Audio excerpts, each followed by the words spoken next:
I'm a fish boy who skates for Team X Blades with a leprechaun who plays basketball. Come to my smart house, meet my alien sister. Don't come hungry because I'll bet my mom can't cook.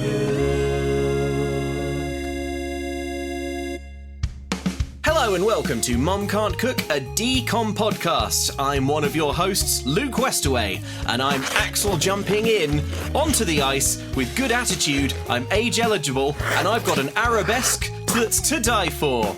And who's this? Hi. Who else is this on the ice? Yeah, hi, I'm Andy, the other host. What was that about being age? What? I'm age eligible. I can compete. You're age eligible. Yeah, what do you mean? Okay, well, it's a pretty you're showing your whole ass on this figure skating episode right at the beginning. Okay. It means, as I assumed you would know, that I'm old enough or young enough to compete internationally at a certain level of figure skating. I don't know. The figure skaters I see at the Olympics are quite a lot younger than you. Andy, your attitude is as outdated as the 6-0 system that was used, as I would have assumed you'd know, in competitions until 2004. Okay, what's an arabesque? I'll tell you. Tell me now. I am a leg position in which the free leg is extended behind the body in a straight line. That's all I can tell you off the top of my head. To tell you more, I would have to do some research. I see. Well, I had no idea you were so... for the basic camel spin. Okay. Hang on. I think I can tell you about a camel spin. That shouldn't be much further down. Further down what? In the alphabet. It's a spin position with the free leg extended in the air in an arabesque position. Well, I take my hat off to you, Luke. I had no idea you were so knowledgeable about figure skating. This is going to make this week's episode very informative and educational. It is, yeah. Perhaps we can attract lifts, some kind of grant money. Chack, change foot spin, checks, cherry flips, Choctaw turns. I know it all. Okay, that's probably not great. If you're wondering why we're talking like this, friends, it's because this week we're doing the Disney Channel original movie Go Figure. Keep wondering. Which is about an inspirational figure skater who somehow finds the courage to be good at a slightly different kind of ice skating. It's incredibly inspiring. Yeah. I have no notes about this one, except that I found it refreshing to watch a pretty straight down the line DCOM after having wrestled Pixel Perfect to the ground and murdered it. Yeah. Murdered it over 2.5 hours. I don't think this is going to be a 2.5 hour one. I see no reason why it should be. I think I enjoyed this one. I think it's got a really nice message of female friendship in it, which I thought was very touching, very heartwarming. And it's got some absolutely awful parents, which is my favourite. So it's the same director as Cowbells. You might be interested to know. Is it? Fascinating. Got kind of that vibe to it. And one thing I will say is that the film makes quite a lot, I think, of how hard it is to go from one kind of ice skating to another. Yeah. I think the two are quite... Ice hockey and figure skating, I think, are similar enough that you probably wouldn't have much trouble with it. Probably not. I think the reason people don't transfer from one to the other is just because they're passionate about one, and to be excellent at either one requires an enormous amount of time and dedication. Yeah, so let's see if Disney mentions that in the trailer, which we're going to play you now. Caitlin had spent her entire life looking out only for herself. What are you doing here? I have no idea anymore. In pursuit of a golden dream. That's what I want. Focus, steal, a champion. Until a new challenge. You want a piece of me? No, honey, I want the whole thing. Created new goals. And new friends. I can't believe the effect you're having on them. It's like they're a whole new team. And up and over. So you play like this, and that championship is ours! When your whole life changes, should your dreams change too? They're my friends. I owe them something. What about what you owe yourself? This is your moment. The Disney Channel original movie, Go Figure, coming up next on Disney Channel. Oh, the other thing, my other note about this one is I think this movie has an unbelievably forgiving approach to a teacher trading sexual favours for scholarship. Now that you mention it. It's just You mentioned it. this movie just sort of happily waves that through, like someone on a runway, kind of flying through a passenger jet. Yep. That's fine. Come on through. Not a problem. Not a problem. Not a problem. Yeah, I'd sort of forgotten about that by the end of the film, but that is kind of a pivotal part of this film. Yeah. Anyway, we'll get into it. Yeah. So we open on our main character, Caitlin. She is doing a voiceover, introducing herself and her whole deal. Yeah, so she's wearing a sparkly sequin dress. She's called Caitlin Kingsford, but my friends call me, and then a mean girl from the stands shouts "dork" at her. Dork. Yeah. Caitlin says, well, they're not exactly friends, they're the competition, and I'm the girl to beat. And then we see Caitlin doing what she does out on the ice, which is figure skating. All the other girls are going, fall from the stands, which is, I mean, not the sort of supportive environment you would hope in a sort of practice session. No, this movie about figure skating hates figure skating and thinks it is the most, and loves ice hockey. It thinks that ice hockey is the most pure and wholesome thing that a human can devote themselves to, and that figure skating is the most toxic and sinister pastime. Yeah, it's like ice hockey is the ice sport. It's like the sort of hunter-gatherer, like tribes came together, they found a frozen lake, they lashed blades to their feet, and through ice hockey the tribes got closer together and they all became friends, and that's the best, purest form of ice sport. Exactly. And then through history it's been twisted and perverted into this this giggling little pervert of a sport called figure skating. Figure skating takes ice skating's name in vain and twists it to its own horrible ends. Yeah, figure skating is the sport that sort of lives in like a castle on the top of a hill overlooking the village where the good folk play ice hockey. Yeah, exactly. Where the kindly folk, the normal villagers, just like to go about ice skating. Yeah. Always and up in the shadow. In the shadows, figure skating glides around its castle, drinking human blood out of a crystal goblet, occasionally firing down curses. So yeah, that's the sort of going into the movie. Just understand that's the vibe we've got going on. So Caitlin does a triple axel or something. Luke will know. It's Lutz's. Lutz's. Yeah, Lutz's. Yeah, Kate explains that jealousy is the sincerest form of flattery, which isn't how that goes. And if they didn't hate me so much, how would I know how good I was? She says. So this is kind of setting up that all her social relationships at the start of this film are with girls who hate her. But that she is confident and loves figure skating. We're introduced to some more characters. The parents, Ed and Linda, they are in the stands cheering, being extremely supportive compared to how they are going to be whenever they have a line of dialogue for the rest of the movie. And Caitlin says that the craniac next to them is my little brother, Bradley. Yeah. I hadn't heard the word craniac before, but I like it. It sounds like a Superman villain. It does. You know what it means, though, doesn't it? It means a sort of unlikable dork. It's it's like cranium and brainiac. And maniac. Yeah, and crucially maniac. He's an absolute maniac. He's a cranium maniac. And so he's a geek, but he also has the best slap shot in the States, says Caitlin, which seems unlikely because he looks about 6. Yeah, he is about 6. And he has respect for ice hockey, like all good people should. Yes, but hooray, a dorky younger brother. We are in safe and familiar DCOM territory here, folks. No sex holograms, just a dorky younger brother. Can't wait to find out what weird thing he's doing under his bed. Yeah. So we find out that Bradley, the little brother, has no respect for, quote, twirl girls. Yeah. Which is what figure skaters are referred to by ice hockey people in this movie. We also meet Bob and Ginger, who are Caitlin's coaches. Ginger does hair and makeup, and Bob does choreography. They are extremely sinister and unsettling individuals in sort of matching tracksuits. Yes. And as soon as you see them, you're like, okay, I know who the villains are of this movie. Yeah. Like 100% these two have an evil plan. They feel like they've wandered in from a Wes Anderson movie. Yes, that's yeah. Yeah, like Bob looks like Liberace. Ginger looks a bit like Liberace. A bit like Liberace. Yeah.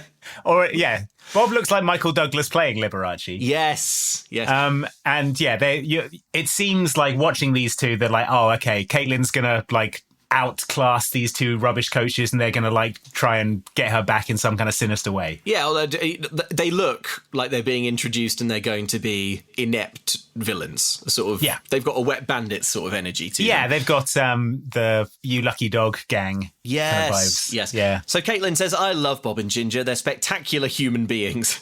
Quite a claim. I mean, they're spectacular looking. Yeah. I would say they are a spectacle. They are a spectacle, but Caitlin says they're never going to get my picture on a cereal box. Yeah. Although they do look like they might get your picture on a milk carton. Caitlin says, for that, you need a Russian. Yeah. And I regret to inform you that the music goes briefly Russian as we are introduced to Natasha Goberman. Yes. Who is watching from the crowd, a champion maker. Notably not a Russian actor playing this role. I mean, there's no chance you could think that she was. Yeah. From the first second you hear her speak. Mm-hmm. Yeah, it's it's quite the performance. Let's put it that way. But Caitlin says of Natasha, it's my dream to someday train with someone of her caliber and nationality. Yeah. Yeah. She says she deserves the best because I am the best. So the footage then freezes and we rewind to 15 minutes earlier. We see Caitlin give a scrunchie to a small girl. She says she'll use her lucky rubber band instead. And then the movie says there's going to be a special appearance by Christy Yamaguchi, so look out for that, Yeah, folks. exactly. I also was like, who cares about this rubber band bullshit? Yeah, Christy Yamaguchi. They got Christy Yamaguchi for this one. Christy Yamaguchi must not have been properly told what this movie's attitude was towards figure skating. The point where, and here's the biggest piece of shit of them all. It's Christy Yamaguchi, the stupid twirl girl with no friends. take a bow, Christy. You're the worst of them all. What does this gold medal say? Piece of twirl girl. No, it doesn't. It does now. I bought a marker pen. Scribble, scribble, scribble. Where's your precious gold now, Christy? Mr. Eisner, I was brought here under false pretenses. That's right, you were. Under false pretenses. That's what you sound like, Miss Yamaguchi. Start the car, Michael. We got her good. So, anyway, in the past, 15 minutes before, Caitlin gave a young girl a scrunchie and is using a rubber band to hold her hair in. Cut to the present where she's still doing her routine. I'm a lock to win, she says, but then her rubber band snaps, her hair flies out in an extremely un-Russian way. And this causes her to spin painfully to the ice for some reason. She clatters to the floor, and the crowd is rightfully outraged. Yeah, they clap, but the damage is done. Mm-hmm. She comes off the rink. She sees the other mean skaters who are loving it. Yep. She says, you're either a Britney or a Christina, but here on the ice, you're either a Christy Yamaguchi or a Tonya Harding. Okay. Here's Caitlin. Are you a Britney or a Christina, Luke? Look, first let's hear Caitlin explain it. Okay. While the criticism wasn't very nice, it certainly wasn't unfounded. They say you're either a Britney or a Christina, but here on the ice, you're either a Christy Yamaguchi or a Tonya Harding. Both have their merits, but only one has a gold medal. Have you seen her legs? Oh, she's such a klutz. Did you see her fall? It's a sad fact. They were all Tonyas. It was a tiny over-rotation, not a bad perm on school picture day. Oh, don't worry about a thing. I don't think anyone even noticed. And besides, the rest of your team was ice. The judges love you. Liars. All of them. But what can you do? We all need comforting at a time like this. I was terrible. I know. What was I thinking? Where's my scrunchie? Caitlin, honey, with your technical score and choreography. They couldn't deduct a single point. I found this bit so confusing, and I know that it's several decades later, and I was never this movie's target audience, I suppose. Yeah. But they say you're either a Britney or Christina, but here you're either a Christy Yamaguchi or a Tonya Harding. I don't know what any of that means. Okay. Well, I'm probably a Britney because I like dancing around with knives. What? Okay. But what do you? Well, yeah, maybe Christy, but. Okay, so what she's saying, right, is that at the time, all teen girls were either a Britney or a Christina. They were either like the America's Sweetheart, or they were America's Sweetheart, but a bit sweaty in that one video. So is the idea that Britney is sort of pure and kind and good? The perception, yeah, because Christina Aguilera put out that song with Redman where she was dancing around in a bikini and stuff. Is that Dirty with 3 R's? Yeah, Dirty with 3 R's. Yeah. Yeah. Whereas Britney, she did all the a schoolgirl dancing around, and then but she did do that "I'm Not That Innocent" song, but I don't think anyone bought it really. Yeah, nice. What about Toxic? That was she after, literally right? says, "I'm toxic." Yeah, I'm toxic. I've got the plague. What was it going to take, people? I stabbed 40 people. And they're like, nice try, Brittany. Look over here, though. Darling. Christina Aguilera's got dreads. So yeah, she says you're either a Brittany or Christina, but here you're either a Christy Yamaguchi or a Tonya Harding. Huge assumptions being made about general awareness of Christy Yamaguchi and Tonya Harding.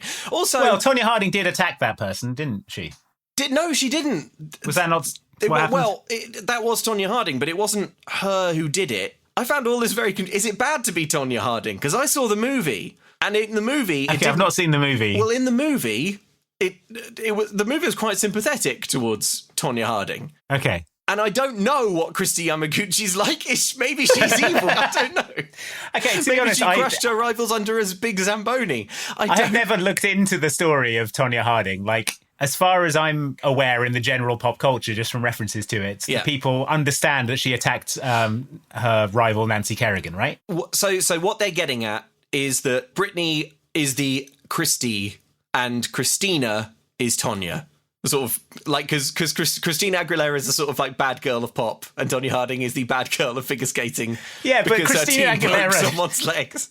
Christina Aguilera never attacked Britney with a pipe. Oh yeah, you believe that, do you? Broke her leg. Yeah. You're just lucky that it's incredibly hard to sneak up on Britney. Yeah, that's true. And she's always dancing around with a knife. Exactly. As well. Yeah, that for exactly this reason, because you never know when Christina is going to take a pop.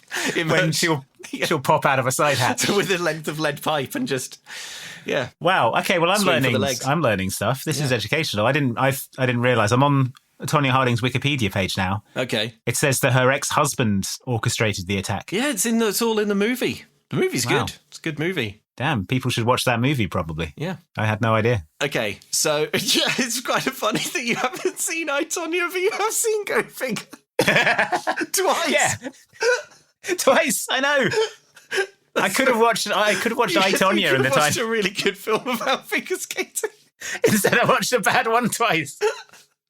Oh, no. So anyway, we hear that 5 points were deducted for Caitlin's slip-up and that the little girl with the scrunchie made podium. Yeah. Afterwards, Bob and Ginger prepare to take Caitlin for Frogut to cheer her up, but suddenly Natasha, the Russian, appears Russianly. She's dressed like Cruella. Mm-hmm. She's played by Christine Rose, who you may recognise as Angela Petrelli from Heroes, if you were one of the many people who watched Heroes. Yep, noticeably not Russian in that. Yes, and she comes up and says, do you mind if I have a word with the girl, like Dracula? She's like, blah, blah. What is a man, Caitlin? A miserable pile of secrets. She says, I want to make you a star. She says, Sputnik, you were a firecracker on the ice. Why does she call her Sputnik? Because is that the only Russian word the writers knew? Yes, I think so. This movie also does that thing that I just cannot stand, where they have someone who is of another nationality do made up idioms. Oh god, yes. Like sort of comedy. Oh, it's like, as I always say, you cannot put goose before cart or something like that. You are feeding all of the hens to the such, and it's like, come on, can we just have we learned nothing from Short Circuit? Can't we just not? But anyway, so Natasha over milkshakes tells she's Caitlin praising Caitlin's performance. She says, that she's good, but her artistry is twitchy. She says that she could be great, though, and she asks her why she skates. Caitlin says, easy, because of the glitter. Because, of course, all ice skaters are vapid idiots. That's the message of this film. Christy Yamaguchi walks in, she's like, sorry, what scene are you filming now? Nothing, Christy. Nothing, Christy. Nothing. You just wait in the green room, you piece of shit. Yeah, we put some sushi and stuff in there, there's some bottled Fiji water, all the stuff you people, you ice skaters you twirl girls enjoy. Have some of that, yeah. We've got craft services, yeah. We put on the best for you. And don't worry, a cab will take you back to your hotel after the shoot by a circuitous route through the ravine. And that will be the last we hear of Christy Yamaguchi. Break your rival's legs, will you, Christy? No, that wasn't her. I've seen the movie I, Christy. I know all about it. It's best served cold, Christy. Cold as ice. So anyway, she carries on, and she has a better reason for liking ice skating. She says, because when my blade touches the ice, wow, out there I know what I'm supposed to do, and no one can judge me, except for the judges. Except for the judges. I think this is a comically bad why do you do this speech. She's like, you've seen this 100 times in a movie. Someone says, why do you put yourself through this? And the character thinks for a moment. But what Caitlin says is, because of the glitter. And then she says, out there I know what I'm supposed to do. Nobody can judge me. Pause. Except the judges. Except for the judges. And then there's another pause, and she says, I feel like if I don't skate, I'll scream. It's like, this isn't... Okay. This isn't... So she had two viable reasons there. One was that she knows what to do, which is skate on the ice. Yeah. And two is that if she doesn't do it, she'll scream. Yeah. Neither of these are very, like, take me under your wing, make me the next Yamaguchi. Yeah, sort of... also I like glitter. Yeah, but that's, exactly. I mean, you know, plenty of things you can do and get glitter. Natasha is extremely impressed. All the way through this movie, this movie is going to act as if Natasha is a figure skating star maker of like international renown, but you will almost always see her like drinking milkshakes in a with like just some rando figure skater, and having to trade sexual favors for scholarships. Yeah. So Natasha says it would be my honor to train you. She says, this is no dream, it's a nightmare, but those who survive my training are the best in the world. You must train with me at Buxton Academy, where she says that she is head coach of the figure skating club. And if this dialogue sounds stilted the way I'm saying it, it's because you'll just have to imagine the worst accent. Dracula You accent. have to imagine Dracula is having a milkshake with you and trying to take you under his wing. Dracula mumbling these lines through a mouthful of milkshake. He wants to take you under his large leathern wings to take you under his cape. So Kate's excited about the prospect of going to Buxton Academy. She's telling her parents about this, but they don't seem keen on supporting their daughter's dream. They say there's nothing wrong with the high school that she's at now. Yeah, it's too expensive, says Mom. So Caitlin instead appeals to Dad, but he is watching American football on TV behind her and makes a hand motion to dismiss her. Mum then says... And just to be clear, she is telling her parents, I want to switch schools so that I can pursue figure skating as a career. And Dad's like, oh... I'm trying to watch the game, honey. The big game is on. I mean, Monday night only happens once a week. In almost every scene, the dad is watching American football. Some kind of sport and waving his children out of the way. The mum then says that Natasha is the toughest coach on the ice and Caitlin wouldn't last a day with her. Yeah. Good support. Good family. This is great. Mum, Dad, I've caught the attention of the greatest figure skating coach in the world, and she says I've got what it takes. She called me Sputnik, and they're like, the game's on though, it's expensive. She's a great. The thing is, Caitlin, this I've heard about Natasha. She is a really great coach. She only trains the best. So there must be some mistake. Yeah, you're a real piece of shit out there, I'll Caitlin. write to Natasha and explain that she's made a mistake in this case. Yeah, I know she should pick one of the other better girls. Yeah, she only trains the best, I heard. Yeah. There was clearly some sort of mix-up administrative error. Did she ever say your name? Did she think you were a different girl? She only trains Christie's, and I'm afraid you're a bit of a Tonya. Yeah. so I didn't want to say it, but... It's better to get up in front of this. Get out in front of this whole thing. You're a real Tonya. So Caitlin is very upset, as you might imagine, and she runs upstairs to her brother Bradley's room. He is listening to skate punk and doing something with angles on his computer. Yeah, working on geometry homework. Or is he? Because it's actually ice hockey. Wrong again, Einstein, is Bradley. Ice hockey is actually geometry on ice. This is Genius all over again. Do you remember the Ice Hockey Genius movie? Oh, God, that was just ice hockey is geometry on ice. I know. Oh, for God's sake. What have you got, like 3 plots, Disney? Ice hockey, it's such a specific one to reuse. Ice hockey is geometry on ice. Also, the little brother is like, you see, Caitlin, ice hockey, which you say is not cool, is actually geometry on ice. You're making it sound worse. Just sounds awfully boring. All right, well, let me put it to you like this, Caitlin. Ice hockey is a lot like Magic the Gathering. And so you tap your card, Exactly. which is to say stick. Yeah. And much like how I would turn my card sideways to indicate that it's been tapped, so a defensive line back, which is, yeah. Oh, my backpack. You've thrown it on the roof. Oh, you don't like ice hockey, do you? Do you also not like Yu-Gi-Oh? Let me tell you.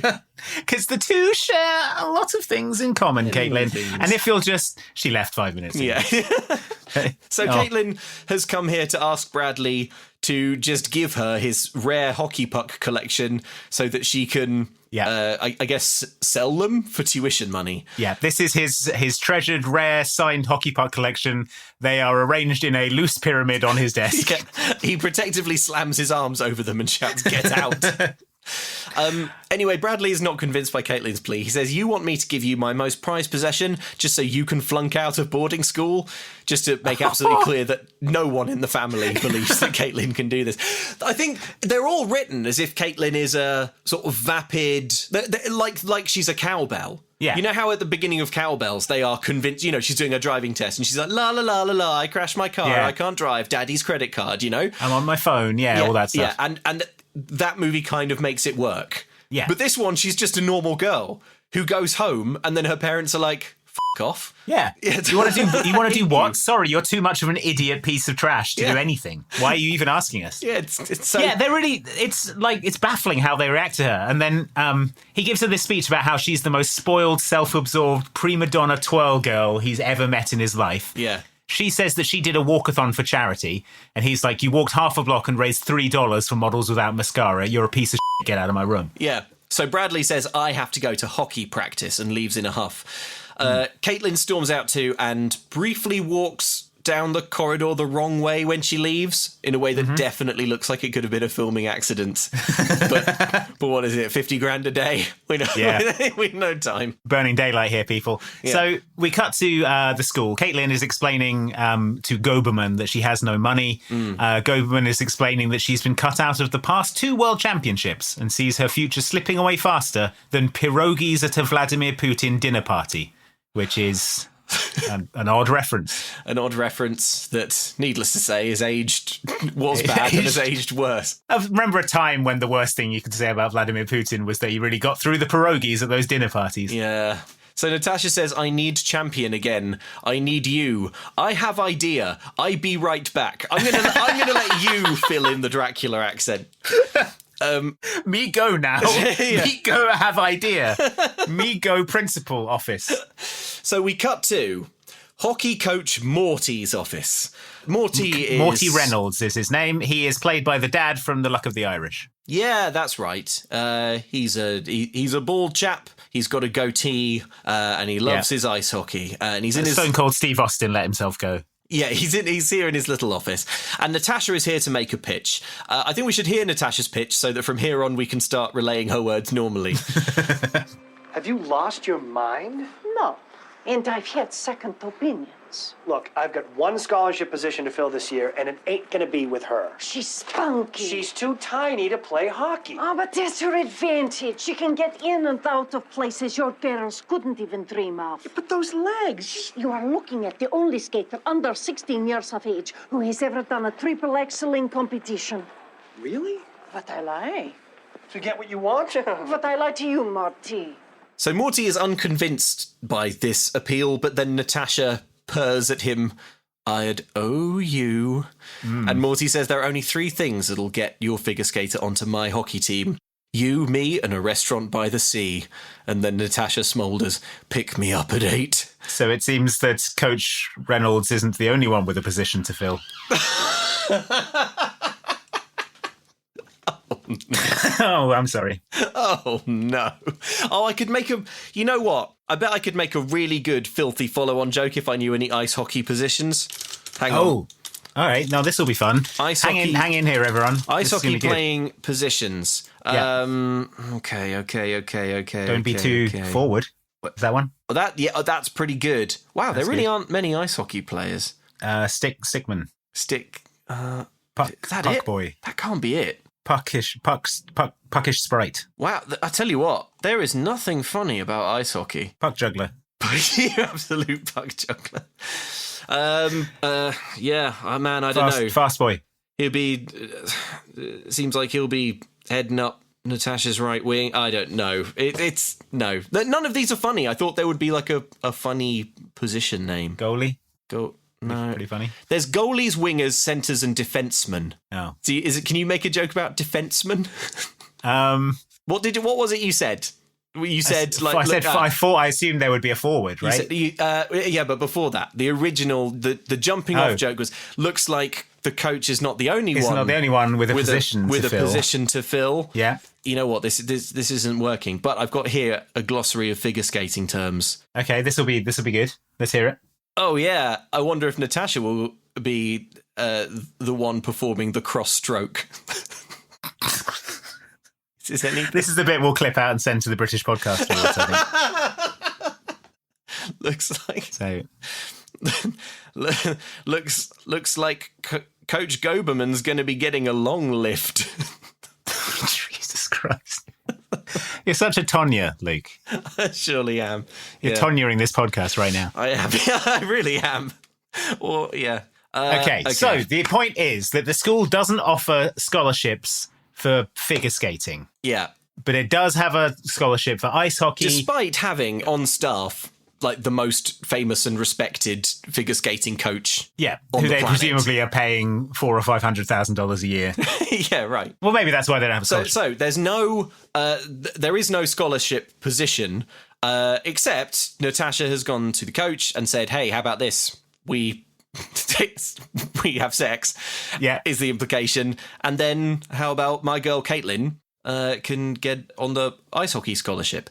Yeah. So having exchanged these favours for scholarship positions, Natasha's got Caitlin in, and then there's a scene of Coach Morty sweeping into the dustbin a large stack of applications from aspiring young hockey players from disadvantaged backgrounds. Humming to himself in a sexually satisfied way.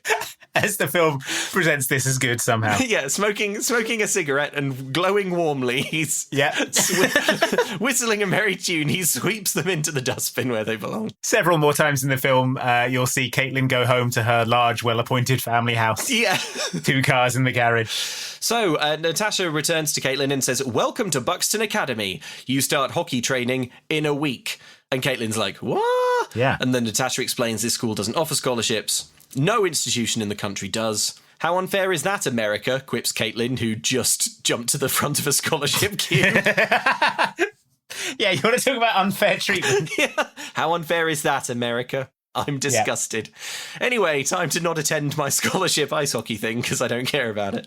Yeah, she can't play hockey and the uniforms are hideous, she says. But if you want to train with me and want your face on cereal box, there is no alternative. "You can't pull fish out of water without labour," says Natasha, Russianly. Old Russian proverb. Yeah. So yeah, we cut back to the house. Caitlin is practicing hockey with her dad in the living room. Brad comes in.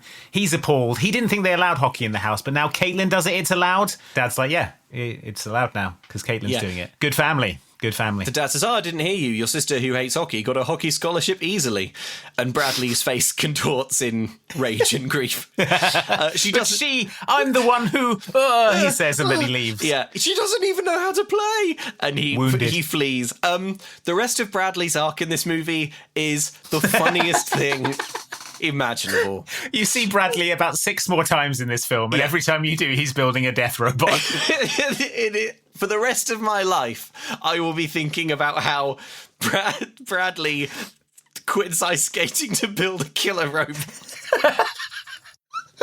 And it will always, always, always make me happy. And it will be a crucial component of the climax of this film. Yeah, yeah. So, Caitlin's like, "How hard can it be?" And upstairs, we see her packing her bags. Her mum is helping her. Caitlin says, "You're not still sad, are you, Mum?" Mum doesn't look like she's been sad at any point, just for what it's worth. No. She's just like, ho-hum. Caitlin's packing all of her stuffed plushie toys. And Mum is like, "You sure you want to take them? Because this is a chance for you to make new friends, real ones this time. But Caitlin's like, no way. My whole life is figure skating. Why would I ever need friends? Mum says, you're going to learn there's a lot more to life than figure skating. And Caitlin goes, not for me. And Mum says, well, there could be. And she says, no, not for me. Bye.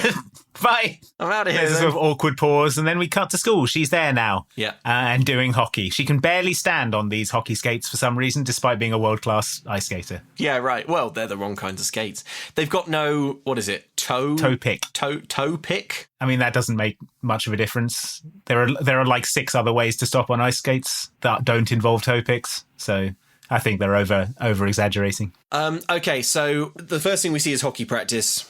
Coach Reynolds is roaring to the team in a sexually satisfied way.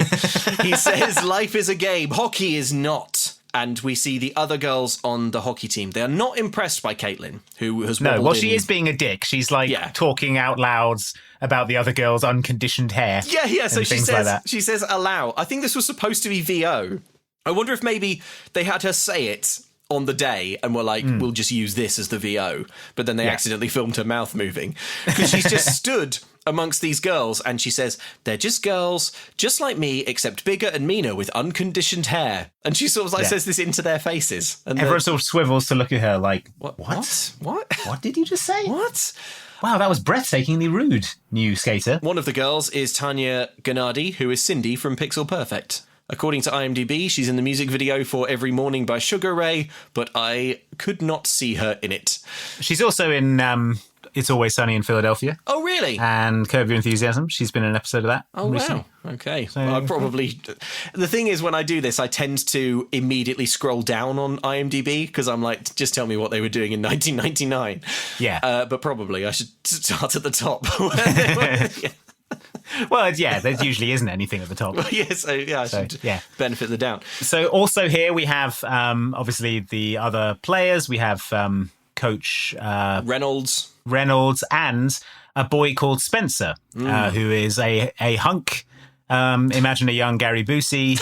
That's the vibe. Why is that always right? Why are you always right when you say a young Gary Busey type? I don't know. It just is. It is. He asks, what's up with this Caitlin? She's our secret weapon, says Coach Reynolds in a sexually satisfied way. Thinking fast. He says it's all part of the strategy. Yeah. And then mutters the strategy to get laid. Am I right? You said that quite loudly, Coach. He doesn't. Who did you get laid by? What are you talking about? So the whistle is blown and practice begins. Caitlin can't do anything. She skates clumsily and smashes into a wall. Your commitment won't stop until you give me your last breath, continues Coach Reynolds worryingly. He's just rehearsing his sort of edgy sex flirts. Yeah. As I believe they're called. That's what you call it, right? Sex flirts. God.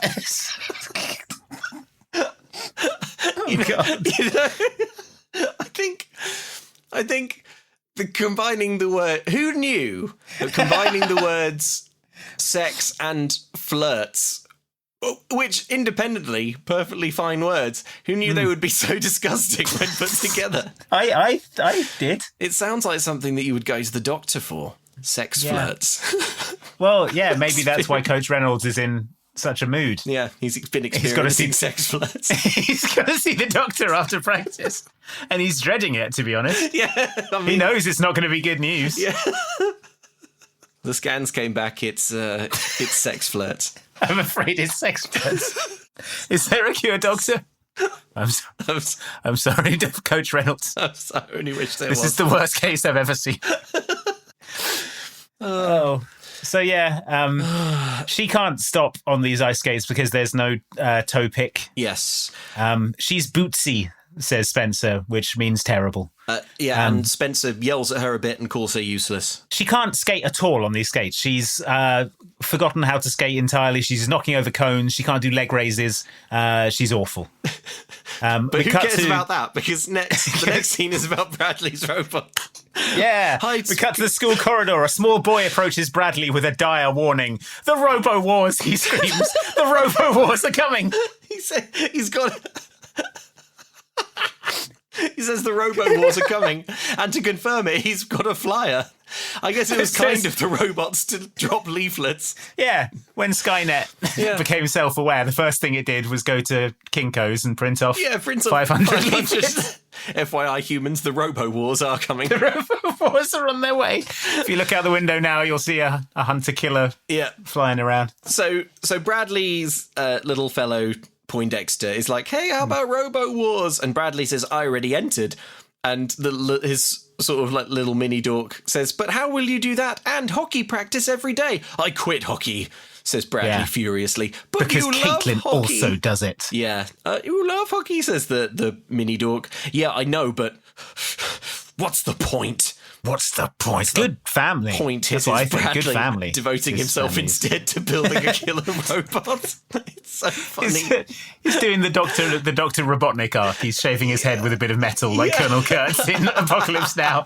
It's so funny how the movie makes no attempt to carry off this idea that because Caitlin is doing ice hockey, Bradley can't. Yeah. It's like, and again, obviously you're just listening to this, you're not seeing it, but Bradley looks like he's about 8 years old. Yeah. Bradley likes ice hockey, and now his big sister has got a scholarship to go, like an ice hockey scholarship to go and sort of do figure skating.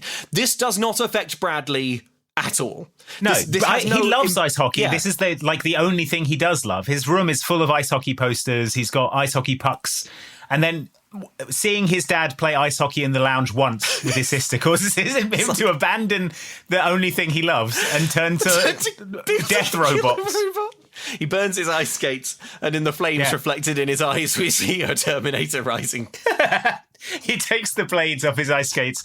In a forge, he hammers them into a new form. These will make fine claws for my robot. These fine claws for Killtron 6000. So don't worry, we are going to be returning constantly to Bradley's killer robot. In the Eagles locker room, for that is the name of the ice hockey team, the team is listening to some generic hip-hop, and Caitlin walks in and turns it off. Yep, a breathtakingly rude thing to do. Coach Reynolds enters, this time not... Sorry. Coach Reynolds enters the locker room. He gives them a bollocking for their bad hockey. Yeah. So he turns to some of the players in turn, and this helpfully sort of shows us who the main ones are. Because like all sports movies, you don't have to know the whole team of children. You just have to know a few main ones. Just the three main ones, yeah. There's Ronnie, the captain. Mm-hmm. Hollywood. Yeah, Hollywood, who is never called Hollywood again, really. Her name is Amy. So, yeah. And Mojo, who is the drummer from Pixel Perfect, she's just sort of like blowing on things. Yeah. It's a bit weird. She's the only Asian character in this movie, and she's portrayed as a kind of witch doctor. It's an odd choice. Yeah, it's a little uncomfortable. There's a scene coming up where she's kind of like doing a rain dance or something. She's like burning sage and doing some weird, slightly uncomfortable muttering. So Coach Reynolds offers some words of encouragement to Caitlin, he bollocks all the girls for being terrible at ice hockey except Caitlin, who he sort of rounds on smiling, and says, "Don't worry, Caitlin, you'll get the hang of it," and then pats his testicles happily. Because oh God, sorry, maybe we should. No, he doesn't do that. But come on, this one was really glossed over the fact that she's got a scholarship. Surely he should be fired. Why would you pat your testicles? I don't know. I'm not making myself out on this podcast to know very much about sex. You know, after you do it. You would pat your testicles after doing a big sex flirt, wouldn't you? God. Sorry. Continue with the plot. Yeah. I'm down here. I'm going to be down. I'm over here. Okay. So, we cut to Coach Reynolds' office. Caitlin has headed there to quit. But Coach Reynolds... I wouldn't touch any surfaces. Yes, she puts on her gloves and heads to Coach Reynolds' office. She's gone there to quit, but Coach Reynolds is having none of it. That's right, I'm quitting. I don't think so, kid. You're on the team until I say you're not. You can't be serious. Oh, I am serious. I broke a lot of rules to get you that scholarship, and if you quit now, people start asking questions. And if people ask questions, people get answers. And if people get the right answers, I could be in a lot of trouble. You follow? You lost me at, oh, I don't think so, kid. Okay, let me make this perfectly clear. You keep coming to practice, I keep my job. So I have no say in this matter at all? None. But, you play your cards right, you won't have to play a single game. So having explained to Caitlin in simple terms that he can't have people investigating how he exchanged scholarship places for sex dates with ice skating coaches. If anyone looks into a scholarship, he is going down. He is going down in flames.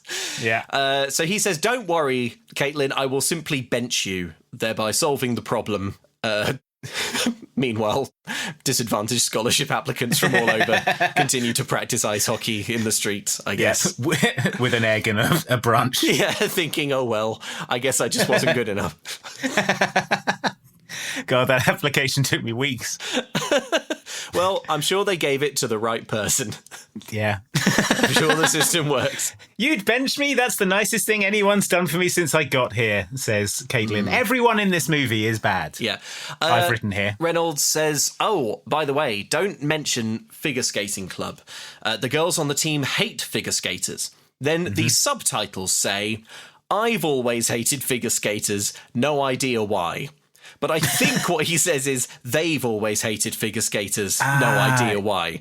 Because it does sound a bit like he says they've always hated figure skaters, and it's such an odd vibe that with a sort of satisfied smile, he just says to Caitlin, I've always hated figure skaters. So we cut to Caitlin moving into boarding school. She meets her roommate. It's Hollywood, although her real name is Amy. Yeah. She announces that she's left wing, which presumably means like which position she plays in hockey. Yeah. Caitlin, misunderstanding her, says, hello, I'm Caitlin Kingsford, moderate conservative. So, Amy says, you were awesome. And then she realizes that this is not a believable lie. So she says, well, you'll get better. And Amy apologizes in advance for her snoring. Then, opening up her trunk, having forgotten the conversation she had 15 seconds prior, Caitlin unrolls an A1 poster of figure skating champion Christy Yamaguchi. Yeah. Luckily, Hollywood, Amy, she interprets this as a great joke, and that the two of them will spend the evening stabbing the poster and sort of cutting it and throwing darts at it and setting it on fire and stuff because of their hatred of figure skaters. So Amy reads this as a hilarious, ironic gag. She says, those twirl girls, you should not be allowed to call that skating. Amy tells her that the skate club is the biggest joke on campus. You should see some of those puny plushie collecting freaks, she says. And she's really going for it, And Caitlin nervously closes the lid on her plushie collection. Yeah. In come Mojo and Ronnie. Mojo is sort of chanting and waving a smudge stick around, performing some kind of ritual. Yeah. For some reason. Yeah. Her thing is that she's kooky and into anything sort of vaguely new age, sort of scent therapies and stuff like that. Ronnie, the captain, is despairing. She says it seems like the freshmen on offer this year are terrible. She is stern and angry. A girl called Kathy broke her leg skateboarding. There's another embarrassing year ahead of us. They leave. Mojo does an extra shake of her weird smoke stick at them and leaves, doing a vaguely exotic dance. Yeah. Ronnie is a little intense, but a great captain, says Amy. You've just got to know how to handle her. Caitlin looks around her. She's unmoored. She's lost. She doesn't know what to do. Exactly. We cut to Figure Skate Club, the other half of Caitlin's life. So Natasha has the girls line up to show her their lutzes. And we meet the other twirl girls. I'm number one on this rink, says an evil girl wearing blue. Her name is Pamela. And Caitlin meets the only other twirl girl who you'll need to know in this movie about figure skating, Shelby Singer. Caitlin is like, wow, Shelby Singer? I thought you retired. And Shelby says, save it for the cameras. Yeah. Save the sunshine and rainbows. They're horrible. These girls are all at each other's throats. They all hate each other. Yeah. This Pamela goes up and does some figure skating. It's bad, apparently. This is really funny because, like, she goes up, does some figure skating. Her Lutz looks absolutely fine. And Natasha is, I'm furious. And then another girl does an identical does it thing. flawlessly. And Yeah. Natasha says, that was a flutz, not a lutz. And then Caitlin is next and does the exact same thing. And Natasha says, that, ladies, is how you perform a double lutz. It was the same all three Literally times. same. I honestly think this is like deliberate mind games on Natasha's part.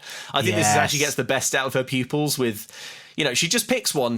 The other girls are just there to sort of psychologically bolster her Sputnik, sort of Olympic project, Caitlin. Yeah, or it's like a John Wick thing where, in the sort of the Russian ballet school where John Wick learned all his moves. Yes. They just pick one person out. Yeah. And they'll say, this one's the only one doing it properly. The rest of you do 6,000 sit-ups. Yes. And now it's like, why what am I doing wrong? And then, just poison them against one of them. Yeah, exactly. To unite them so they're a stronger team. Mm-hmm. Yeah. So, later, the evil girls are gossiping in the locker room about new girl Caitlin. We dress our help in better outfits, says Pamela unlikably.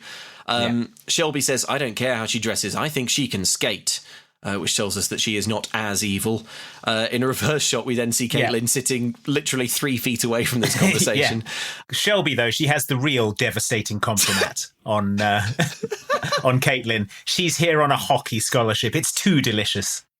She says, when gossiping about Caitlin, she says, who choreographed her routine? Clumsy the Clown? Which is maybe the best line in a film ever. And yes, Clumsy the Clown did choreograph my routine. Is that a problem? I thought he retired. He came out of retirement to do this routine. I'm going to start incorporating Who X Clumsy the Clown.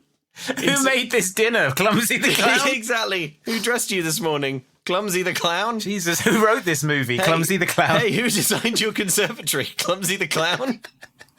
Clumsy the Clown is so good. It's perfect. It's so good.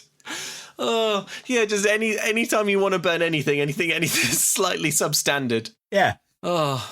Clumsy the Clown. Clumsy is man. Who X? Clumsy the Clown? Who directed Go Figure? Clumsy the Clown? That'd be so good if the credits roll and it said directed by Clumsy the Clown. Which is why it's not very good. Well, I'm just a little clumsy. Oh, jeez. I tried to direct a movie good, but then I fell over and got all confused. Oh, the tape reel got all wrapped around my hands and my legs. It tripped me up. I fell over, I got all tangled up in the movie, and then they ran it into the projector. I got pulled into it, I did. I tried to put it in a film canister, but they slammed into my head like big cymbals. Okay. All right, Clumsy. Yeah. Oh, no, look, listener, here's your job. And email us if you manage it. At some point in your life, try and say, who such and such? Clumsy the Clown? Clumsy the Clown? Let us know if you managed to deploy it. Let us know what the reaction was. Yeah, in a work or office environment is my dream scenario. I think I'm imagining a kind of water cooler conversation where, the coffee machine's broken again. It's like, man, who repaired this thing? Clumsy the Clown. Who sent over these sale reports? Clumsy the Clown, yeah. Who did these sales forecasts? Clumsy the Clown. Clumsy the Clown? Yeah. Who put together this deck? Clumsy the Clown? I did put the deck together, but I was on a very long ladder when I did it. I tried to repair the coffee machine, but all the coffee went in my big trousers.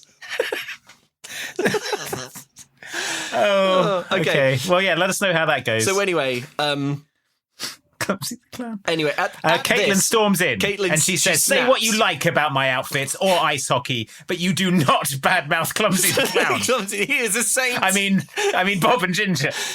She says that she does her talking on the ice and storms off. Man, who came up with her exit? Clumsy the Clown. Later, we see Caitlin sneak into a janitor's closet, where she has assembled her plushies and put her Christie poster. The Christie poster is already full of little dart holes, which I imagine Christy Yamaguchi didn't know would be happening at the point. Didn't get sign off on. Yeah. So most of the principal cast will be throwing darts at a big picture of you. Yeah. Right. I see. Okay. Oh, just one other thing. The janitors, we meet the janitor who lives in the closet. Caitlin is bribing him with sandwiches to not reveal her shameful secrets of figure skating. Yep. Oh, Luke, I am exhausted. As you know, I have been trying to juggle all the things going on in my life right now. I'm trying to play for the ice hockey team. I'm obviously big into figure skating. Whoa. Figure skating. My academic career. Sorry, did I say figure skating? I meant... You're a twirl girl? No. Oh, Luke, I didn't want you to find out like this. I'm so cross. I'm Yeah, furious. but the thing is, it's.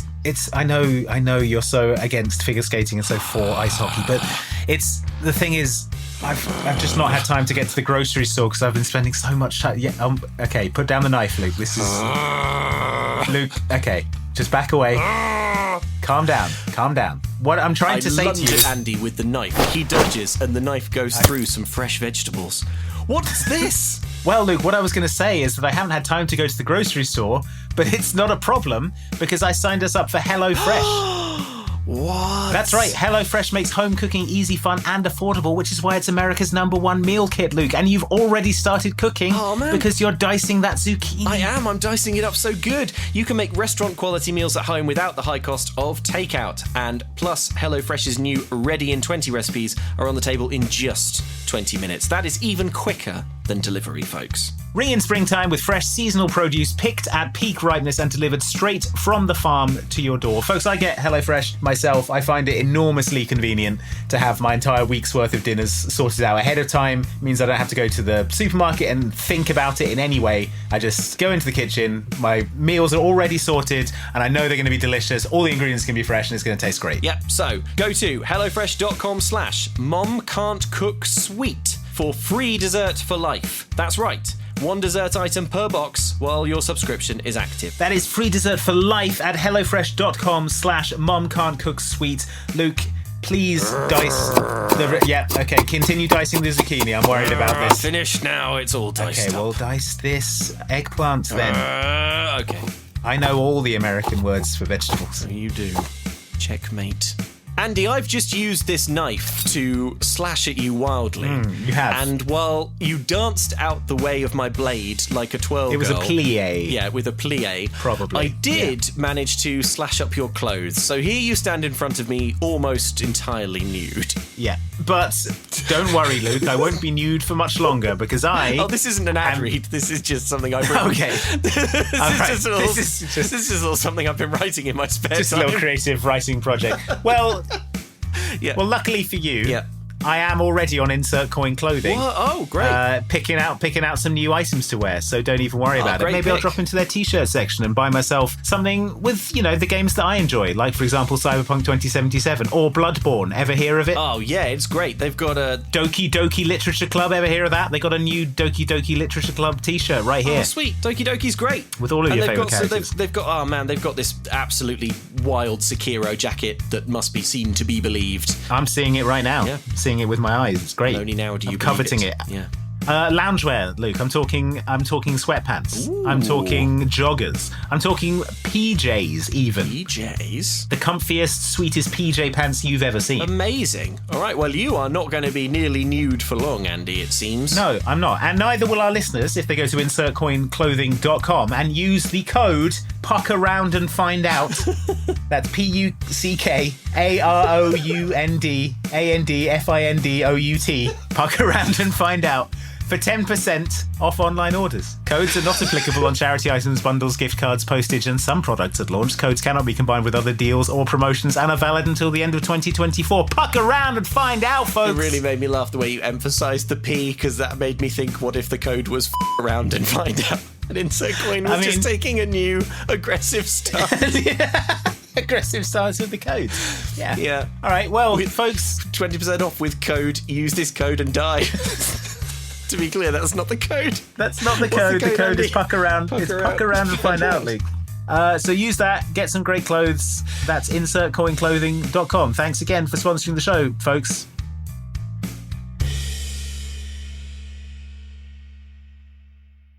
So later, Caitlin's walking back to her dorm through the snow and she passes a raging party.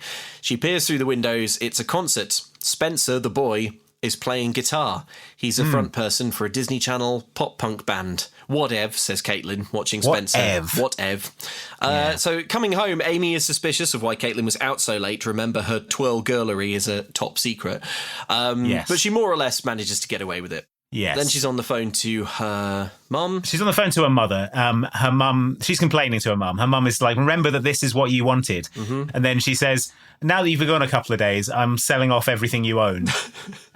Just to support you. Yeah. It's stuff that we don't need, she says. I'm getting rid of all of it. My note here is, why have you included this in the film?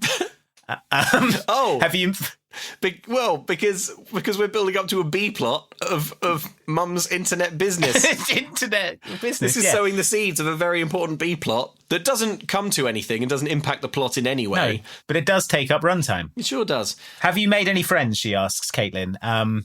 Just the adult man janitor, says 13-year-old Caitlin. Nice, says Mum. Yeah. Say hi for me. Bye. Mum's like, yeah, I don't care. Back to selling your things. So it's the big game. The first big ice hockey game. We see Natasha pacing the bleachers anxiously. She's talking to herself. She says, "It will be okay, Tasha. Do not make elephant out of fly." And then she steps over a little boy who makes a face. I have no idea what's going on with this little boy who makes a face. But well, unfortunately, this scene was directed by Clumsy the Clown. So he got it all wrong. Oh, beans. That boy was supposed to be Bradley, but he just mixed up the boys. Yeah, he had the boys in 2 large buckets full of glitter, and one of them fell on his head and got in the movie. So in the locker room... So yeah, Caitlin is applying eyeshadow. She says that presentation is important out there. But she's confident that she won't be playing because she's told she'll be benched for the season. So she's like, I'm not even going to be playing. I'll just put on a load of eyeshadow. Mm-hmm. We cut to the match. The team is taking a severe thrashing from the Tarrytown Tigers, a team whose team name makes them impossible to take seriously. Yeah, they're just a team of... I'm imagining like little Dutch colonial boys playing fifes. Yeah, exactly. The unstoppable force of the Tarrytown Tigers. Spencer says that they should put in Caitlin. After all, she's the secret weapon, haha. Yeah. She's on scholarship, so she has to play, right? Coach looks nervously across at the Russian Goberman. Looks down at his testicles. Pats them satisfiedly. Satisfied away. Is enormously conflicted for a moment and then yells, "Get in there," to Caitlin. Yeah, Caitlin she's refuses. appalled. She's like, "No, I won't go play ice hockey." But she's yelled at, so she goes. Spencer looks pleased that she's scared. Yes, the organist inexplicably plays the funeral march as he skates out onto the ice. Spencer's loving this. Surely Caitlin didn't think she could do no ice. Surely the coach didn't think that she could do no ice hockey. He must have known if there's a rule that the scholarship person has to play. Surely he would have known this. Well, he probably wasn't thinking though, was he, when he was having that dinner by the sea? Yeah. Dinner by the sea. So anyway, Caitlin's up. The Tigers get an easy steal from her. Spencer says that it's one way of getting her to quit, getting her played with a grin. Yeah. So Caitlin's rubbish. She skates into a wall. Caitlin doesn't help Ronnie in the play. Ronnie gets sacked by all the other players, and then she skates after Caitlin and beats her ass. Yeah, she like... Yeah. So the commentator shoutcasts this like Kingsford leaves her hanging out to dry. Yeah. And unluckily a photographer catches the moment. Ronnie sort of tackles Caitlin to the ground and beats her ass. Later, the entire team is wrestling a furious Ronnie into the locker rooms. She's still trying to kill manhandled. Caitlin. Yeah. Spencer collars Caitlin. I knew you were going to be trouble from the moment I saw you, he says. But I thought you were going to quit, so I didn't say anything. Caitlin is confused. She says, Ronnie jumped me. What's going on? But everyone knows that she let her teammate down and deserves to be beaten. Yeah, Caitlin's slightly confused as to why she got savagely beaten by her teammate, and yet she's the evil one. She's the one everyone's yelling at. But she doesn't understand the wholesome purity of ice hockey. And, it's all about the team. And if you let down the team will turn on you like that. They will turn and kill you. Yeah, you are never more than one mistake away from being torn apart by your own team. Killed. They will take off their ice skates and hack your limbs off. Draw it very slowly across your throat while maintaining eye contact. Back in her room, Hollywood is telling Caitlin that she got off easy compared with what Ronnie should have done to her. Yeah. You were her guard and you let her down. She says, but then she sort of like sighs and says, "Let me see the bump." But as she does that, she kicks over a drink. She says she'll go and get a mop. No, I'll go, says Caitlin, because obviously the mop is in the closet where her secret Christy Yamaguchi shrine is. Exactly. So Caitlin runs to the closet, but she's busted. Don't say it. I knew it. I said don't say it. You're a twirl girl. Shh. Will you be quiet? This is not a soundproof booth, you know. This is off the hook. I cannot wait to tell. No. I can't tell anyone. Mm-mm. Do you know what they would do to you if they found out about this? Yes, they'd skin me alive. Oof, you were lucky. Come on. Let's get out of here. It's also bootsy. I know. Why didn't you tell me? After what you did to my Christy Yamaguchi poster? How could I? Oh, that. That's just healthy rivalry between the sports. You threw darts at her. So it's not so healthy. But it's just because I've never met one before. Now you have. So, of course, if the other team were to discover that she enjoys figure skating, they would, of course, fall upon her and tear her to pieces. And they'd be right to do it. They'd be right to do it, to drink her blood and eat her flesh. Exactly. But never eat the brain. That's how you get infected with twirl girlery. That's when you start twirling. Yeah. So Amy's like, she's not impressed at this. Yeah, Amy's like, why do you put yourself through this? Caitlin explains that despite how she seems in hockey, she's actually a really good ice skater. She says that when she's skating and she nails a routine and the audience jump to her feet, it's like... and she's trying to find the words to describe this incredible moment. And Amy says, it's like when I scored that hat-trick in Pee Wee hockey. Mm-hmm. So the two girls have bonded over their shared understanding of the concept of accomplishment. Yes, but that's not important right now because we smashed cut to Bradley and his Robot Wars entrant, Destructo. Destructo has a crocodile mouth with sharp teeth. It's like a big Roomba with big sort of 4x4 wheels and a crocodile mouth. Let's see Caitlin build one of these, his friend says. Sadly. It's so funny. Let's see Caitlin build one of these. Oh, she has. So the dork friend says, let's see Caitlin build one of these. And Bradley says, what? And the little kid says, well, that's why you quit hockey, right? Because of the competition? No, says Bradley. I told you I quit because it's pointless. Anyway, I need to focus on my robot. But in doing Suddenly this... a dog starts fighting Destructo. In doing this, he's briefly taken his eye off of Destructo, who is chased into the side of a tree by a dog and then goes haywire. It starts chasing them? Yeah, and this is very bizarre. It looks very much as if Destructo makes a conscious choice to try and kill the dog. So the dog runs in terror, and then... the dog is shredded like Steve Buscemi in Fargo. Yeah, and then Destructo chases the dog. They run after the dog. We can see clearly that no one is touching the remote controls at this point. And then Destructo starts chasing the boys. But it slams into some garbage cans and dies. Yeah. But then it starts sort of making love to the garbage cans. It's a very odd scene. Well, it's a very odd scene. All you need to know is that the Destructo robot B-plot is the funniest thing in that's ever happened. And also that this robot wouldn't last a second in actual Robot Wars because it's not a wedge. It's not a very boring wedge. It's not a boring wedge that flips the other wedges upside down. Back to the drawing board, says Bradley. My note here just says, what was that scene? My note is, all I can say is I really enjoyed this interlude. Okay. Who edited this movie? Clumsy the Clown? Who designed this robot? Accidentally dropped in a scene about a robot into this ice skating film. Accidentally programmed Destructo to kill dogs. Accidentally. Sure, Bradley. So we then get a brief scene of Figure Skate Club where Natasha calls Caitlin a champion and an observing Pamela mutters, champion, not on my watch. Yeah, so we cut to the cafeteria. The team are eating together. Spencer and his bros are hanging at another table. The mean skaters are at another table. Caitlin doesn't know where to sit because everyone hates her. But the mean skaters call her over. She isn't happy about it, but she goes and joins them. Congratulations, you made the front page, says Pamela, and shows the school newspaper. The headline story is Cat Fight on Ice. Don't worry, I freeze-framed it. Other text on this paper is other hot news. Football season draws to end. The word academics and wacky cloths. Yeah, I noticed that too. Wacky cloths. Wacky cloths. I'll tell you who'd love wacky cloths. Clumsy the Clown, who wrote this paper. Academics. Academics. Wacky cloths. Yeah. Clumsy the Clown produces several wacky cloths from his sleeves. Yeah.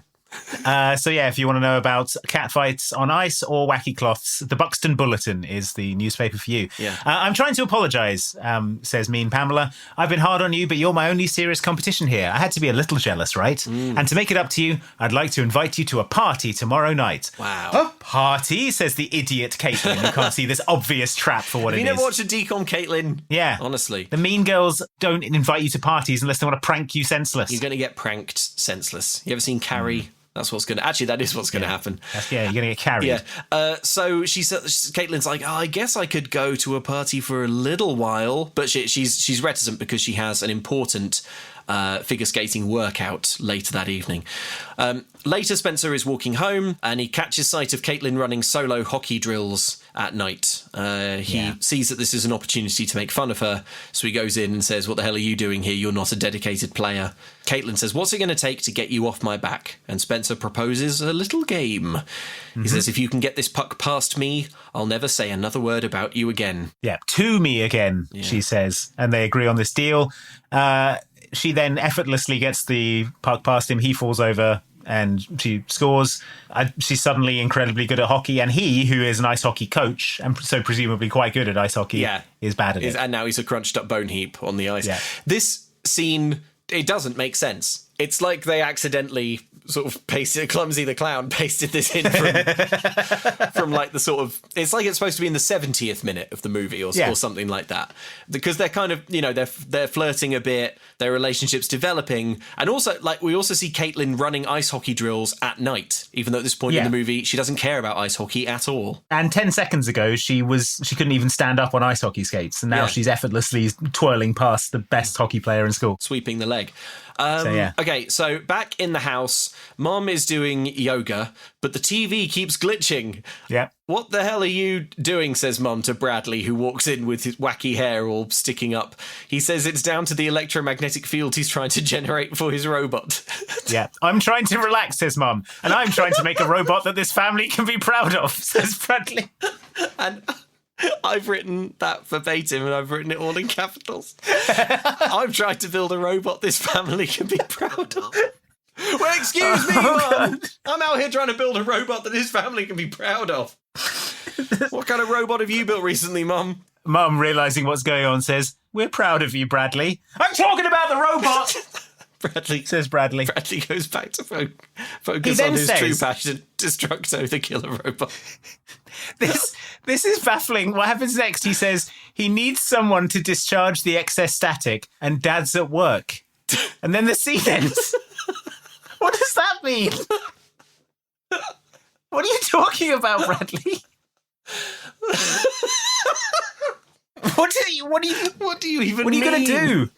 What are you going to do? I don't know. Die by electric shock or something? What was Dad do? I guess he would touch his dad and, like, discharge the electric static into him. Put on some rubber shoes? I don't know. This is so weird. Also, bearing in mind, if you're familiar with Robot Wars, then you'll know that while sophisticated pieces of engineering, Robot Wars robots are essentially a remote control car with a load of dangerous pointy bits on that with buzzsaws. Yeah, designed to break other robots or boringly flip them like a big wedge. This robot packs more silicon than like a server farm. It's it's really over-engineered. It's become sentient and is killing dogs.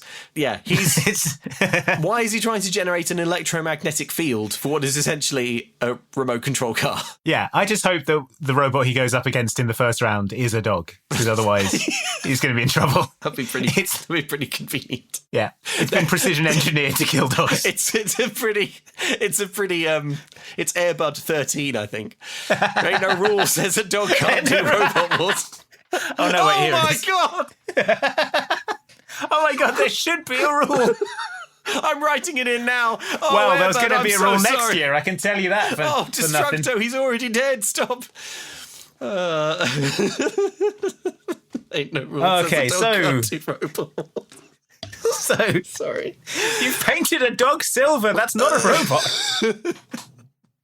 Well, there's no rule. Says old Sparky here can't compete in the Robot Wars. A cheerful golden Golden Retriever sort of bounding into the Robot Wars arena. Ah, yes, the deadliest robot of all, a dog. With a dog's animal cunning, it'll certainly... Oh, my God. He's been speared by the killer lot. He's gone in legs first. It's going to take a while. Front 3 rows may get wet. Oh, no. So, we cut to the Dawn party. This party is so great, says Caitlin to Pamela. If you like Disney Channel skate punk and paper decorations, it is. And I do. Yeah. Oh no, we're out of paper cups, says Pamela. Would you be a dove and go get another stack from the supply room? Sure, says Caitlin the idiot. Party. Yeah. I'm on it. Yeah, so she heads into the closet, and then we cut to Pamela and her friend advancing on the closet with a screwdriver. Yeah, I've written Pamela appears to have a knife. Yeah, so it does look like... They say, time we brought little Sputnik down to Earth. Okay, what happens next is so choice. They take this screwdriver, and then they jam it into the lock, trapping Caitlin in the closet. And you're like, okay, I see the prank here. They've trapped her in the closet. That's pretty savage. Then, inside the closet, we see Caitlin grab a stack of cups from a shelf, triggering a Rube Goldberg-style rope and pulley mechanism that is attached to a tin of purple paint, which tips up all over Caitlin. Yes, this is a janitor's supply closet. It's about 8 feet high. Yeah. You'd have to probably duck to get under that bucket to get... Yeah. There are at least 3 visible points where Pamela and her friend have had to drill into the wall to assemble this. The force required to lift the paint can is way more than Caitlin expends, obviously lifting some paper cups. So the engineering here deployed here is profound. It's very impressive. Like, honestly, this is like a week of work. Pamela's missed many ice skating practices, sort of. Yeah, that's why she can't do a double Lutz. Yeah, assembling these winches and pulleys. Yeah, but that's not even the end of the cruel prank. She is covered in paint now. Yeah. She's distraught. She staggers to the door, notices it's locked, and then somehow a banner unfurls along the length of the door that says Sputnik Go Home. It's like a 5-foot homemade banner. The amount of work that Pamela has put into this trap.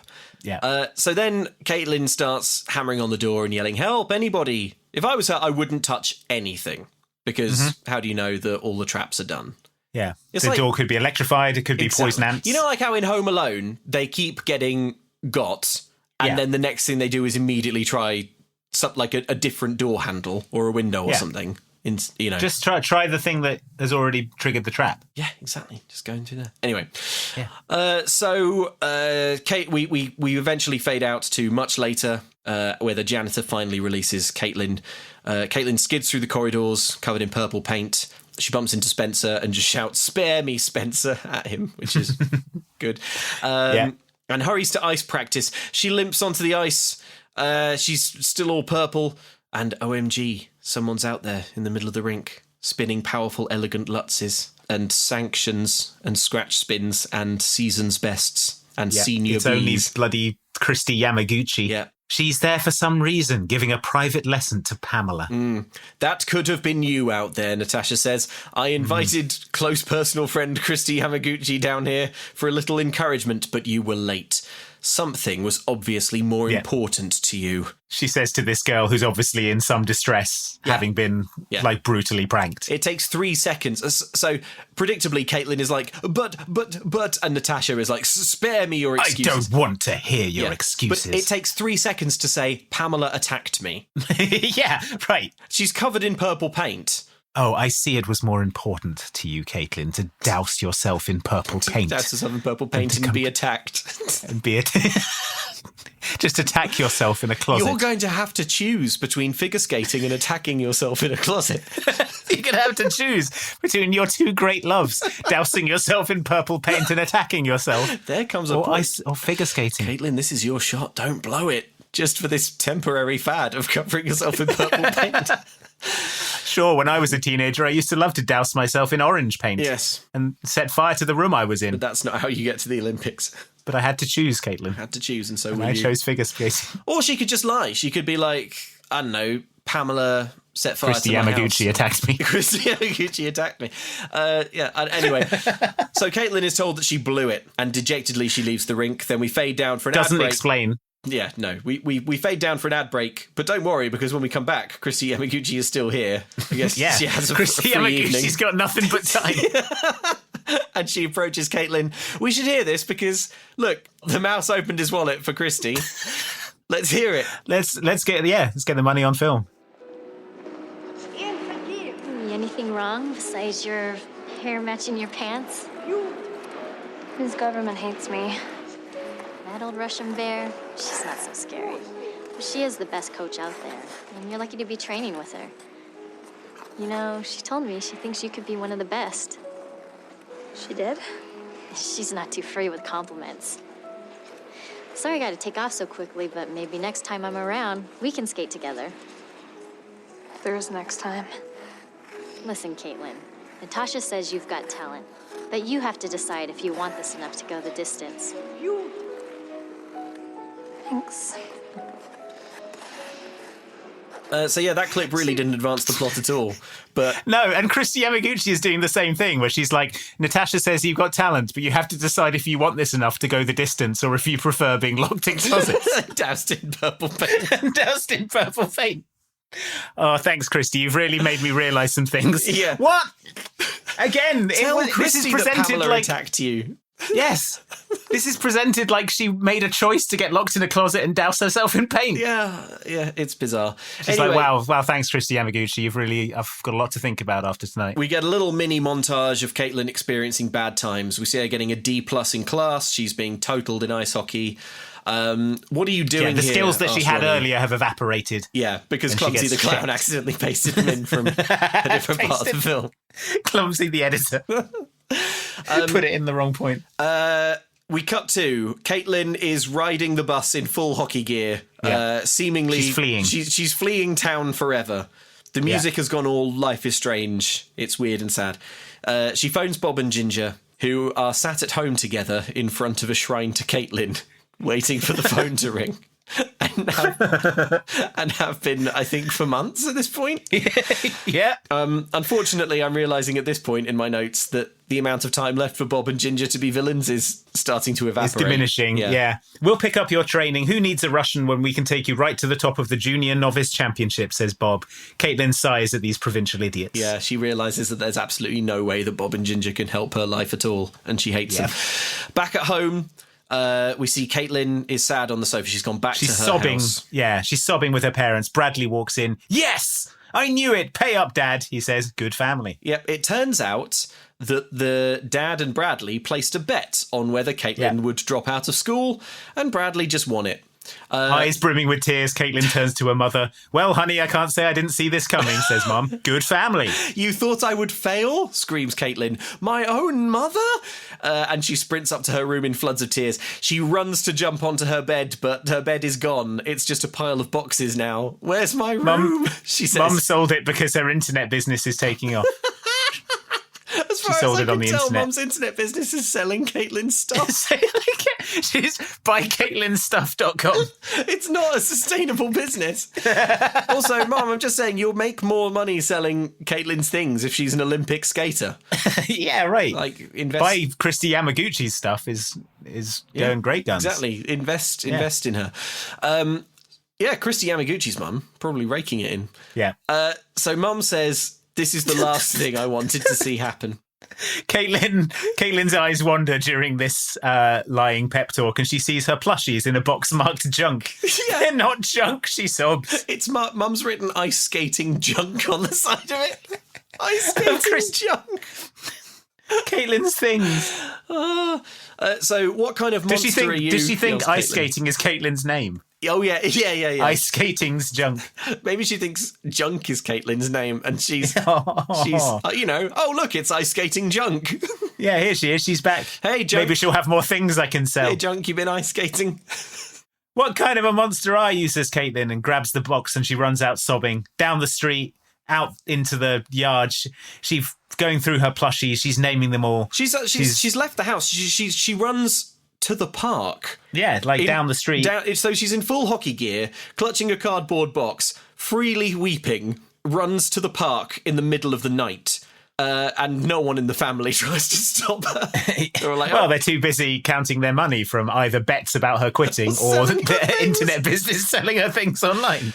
So sometime later, Mom deigns to come and find her in the park. I think she was on an unrelated walk and just sort of stumbled across her. I just came out here to... Oh, hey. I find that the fresh air inspires me for new things of yours I could sell.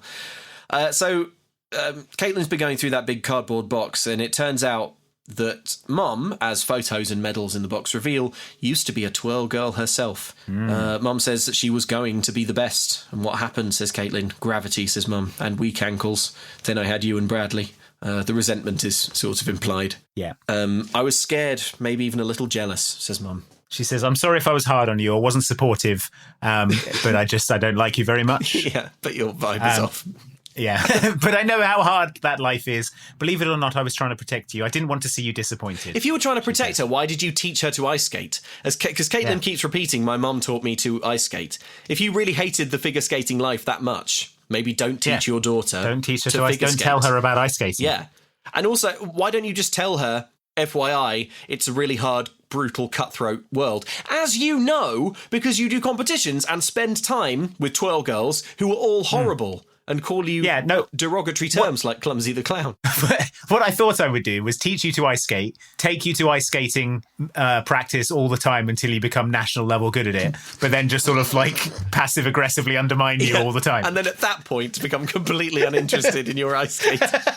I thought that's what I'd do to protect you. I thought what I'd do, because you obviously, you only get one childhood with your child, and I thought what I'd do with mine is bring her up to the point of Olympic qualifier and then pivot hard to stony-faced resentment and a total lack of interest.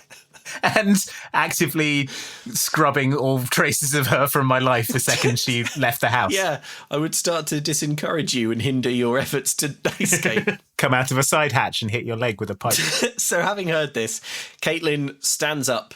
She's resolute. She says she's learned two things. She's not a quitter, and she has stronger ankles than her mother. She's going back to Buxton, she declares.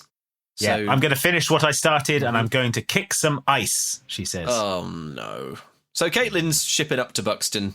Before she goes, she finds Bob Breathlessly, Bob and Ginger stagger through the door. Yeah, as soon as the phone hung up, they ran to her house. She finds Bob and Ginger. They rushed over here. I guess they live in the next town over. Yeah. I don't know. They're hoping to persuade her to stay here and do provincial ice skating. Yeah. But it's not happening. They scope the situation immediately. Pop and dazzle, sweetheart, says Bob. Good luck, kitten, says Dad. It's Caitlin, Dad, says Caitlin. It's a strange interaction. I think it's to let us, the audience, know that Caitlin has emotionally moved past needing her family's love. Okay. Good for her. I read it as her dad just getting her name wrong. Good luck, kitten. Yeah. Sorry. It's Caitlin. Sorry, when we named you, there was a big game on. It was the Terrytown Kittens. Get it wrong, honestly. Honestly, I'm always like, it's definitely Caitlin. Then I say kitten, and that's wrong. Yeah. A good sports team, the Kimbolton Kittens, were playing.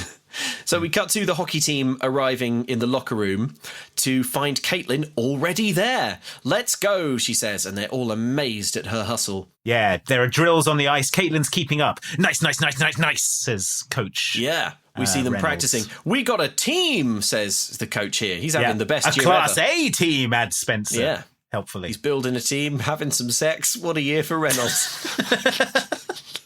So we montage. The sex flirts aren't causing him as much trouble in public.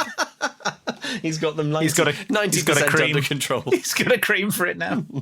So we montage friendship, figure skating, more friendship. Spencer, studying. Yeah, Spencer's developing a crush.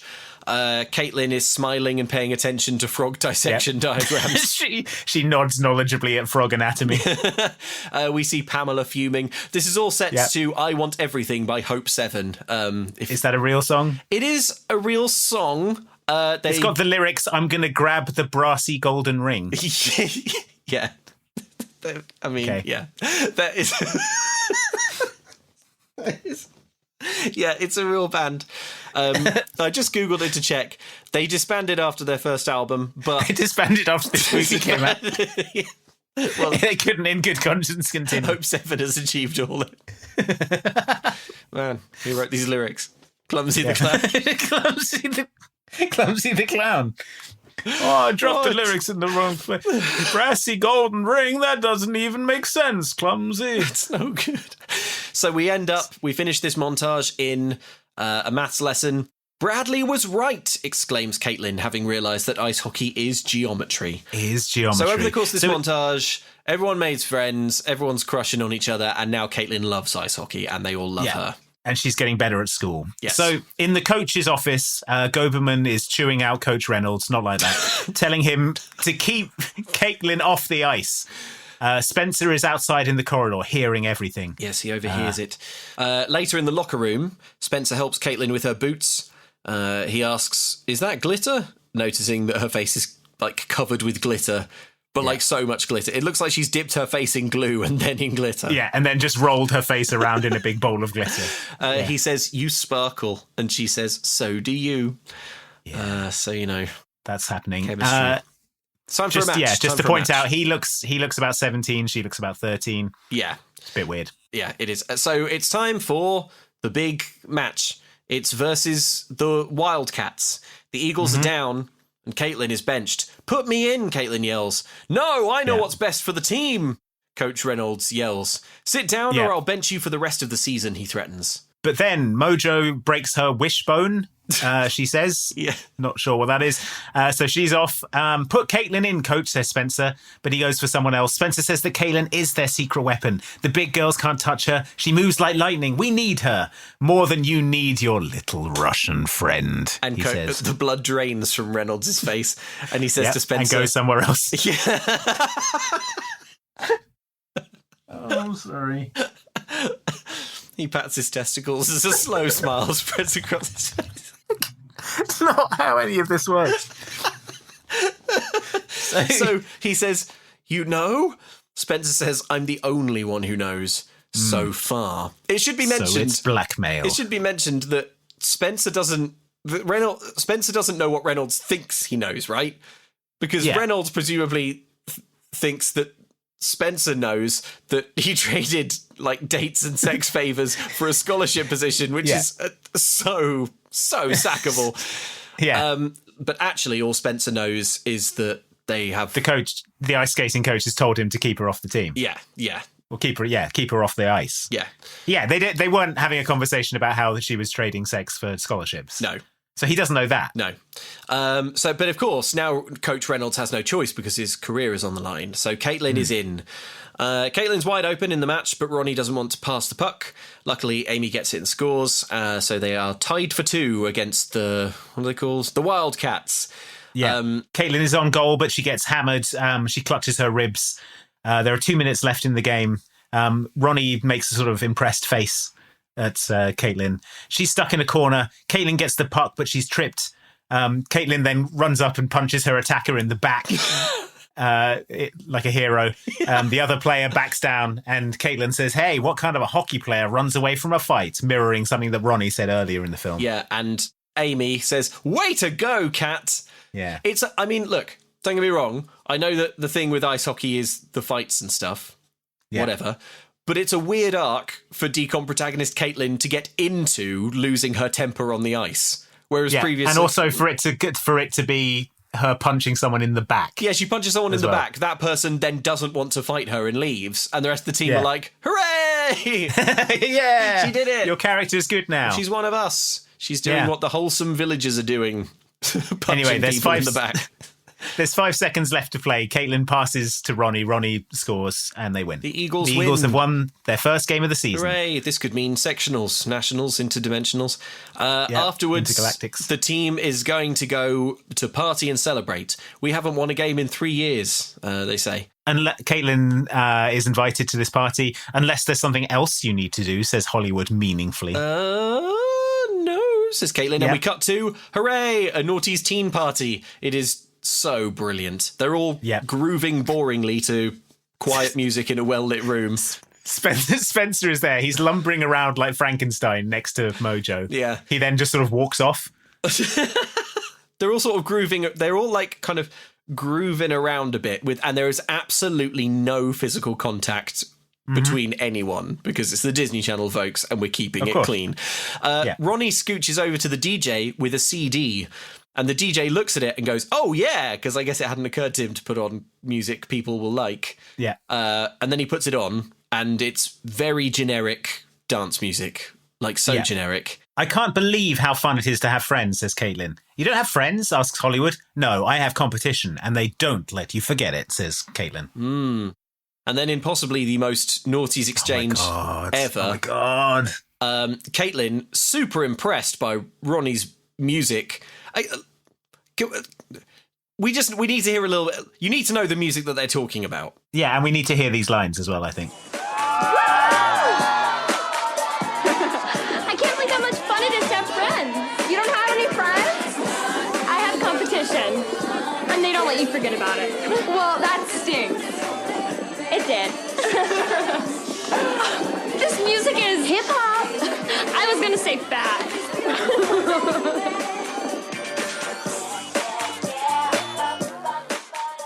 So, another win for the early 50s DCOM writer writing teen dialogue awards there. Fat with a PH. This is as fat as an egg cream. I tell you, my kid, he's always saying stuff. Yep. He's always saying things are fat, and actually bad means good. Yeah, it's incredible. Yeah. And you heard these kids these days? You know what else means good? Wicked. Quite surprising. Wicked means good. Quite surprising. There's still a few constants, though. Kids still love a good old egg cream. Yeah. Some things never change, am I right? Big old jar of kosher pickles and an egg cream. Lovely treat on a hot day. Oh, I'm sorry. I'm just hearing that things have changed and kids no longer drink egg creams routinely. The girls dance to this music, which, again, is not hip-hop. And is not fat. Yeah. So we get a 10-second scene of Dad and Bradley soldering a robot. Yeah. They've brought the robot back to life. It's alive. At this point, you can see inside the robot, and it is just jammed full of electronics. When all it needs to be is a wedge that goes forward. Yeah, it just needs to be a forward wedge. One of the wedges that goes forward. In the locker room, the hockey locker room, Caitlin says she has an idea for how the team's game could get even better. And then we cut to, they're all out on the ice rink and they're doing ballet drills. Yeah. This will help improve your agility on the ice, says Caitlin. Yeah, she asks the rest of the team what they have against figure skaters. It's because of gender stereotypes regarding hockey. They make it impossible for the ice hockey players to get respect, which is why we must respect ourselves first, says Caitlin, and then Mojo falls over. I'm really annoyed by the DCOM sports trope where it takes an outsider to do a sport better than anyone who's been doing it all the time. Does it properly. Like the idea that you could show up to a hockey team and be like, hey, what if we tried doing my thing of ballet drills? Like the world of ice hockey is so lazy that it hasn't considered every angle. Hasn't considered balancing. Yeah. If learning to do a suplex had an application in, say, basketball, the NBA would be teaching people to suplex. Yeah, it's but they don't. It's not that they just don't know any other sports and haven't thought about it. Well, also, it's not applicable to hockey because the balance isn't like balancing. They're holding onto beams and doing like side bends. Yeah. Whereas the balance that you need in hockey is staying upright when you're hit by a very large person wearing hockey pads. Yeah, that's true. It's about sort of core stability, isn't it? So it's kind of like whether you can bend over while holding onto a bar isn't really applicable. It doesn't really help. Well, I don't know. A hockey stick is just a bar, isn't it? True. Yeah, and And you know what? Yeah. You might be onto something. Who designed this metaphor? Clumsy the Clown. Okay, so we get another montage. It's a montage of goals. The team is winning. Yeah, the Eagles are winning a bunch and they're happy about it. Nothing seems to be able to stop their meteoric climb. I hate to admit it, says Spencer as they're walking along outside school, but I was wrong about you, Caitlin. Then the bell rings and Caitlin realises that she's late for her secret figure skating club. Yeah. Then Spencer reveals that he knew about this figure skating club because he's simply followed her one night. Yeah, I knew something was whack at the tryout, so I simply followed you in the bushes. Simply followed you in the dark. Yeah, it was pretty tight. And you didn't say anything, says Caitlin. Spencer reasonably explains, I thought I could use it against you later. So sparks are flying. Good. Then I just wanted to see how long you could keep up that pace. Yeah. Then I just wanted to see you, he says. Aw. Spencer, she says.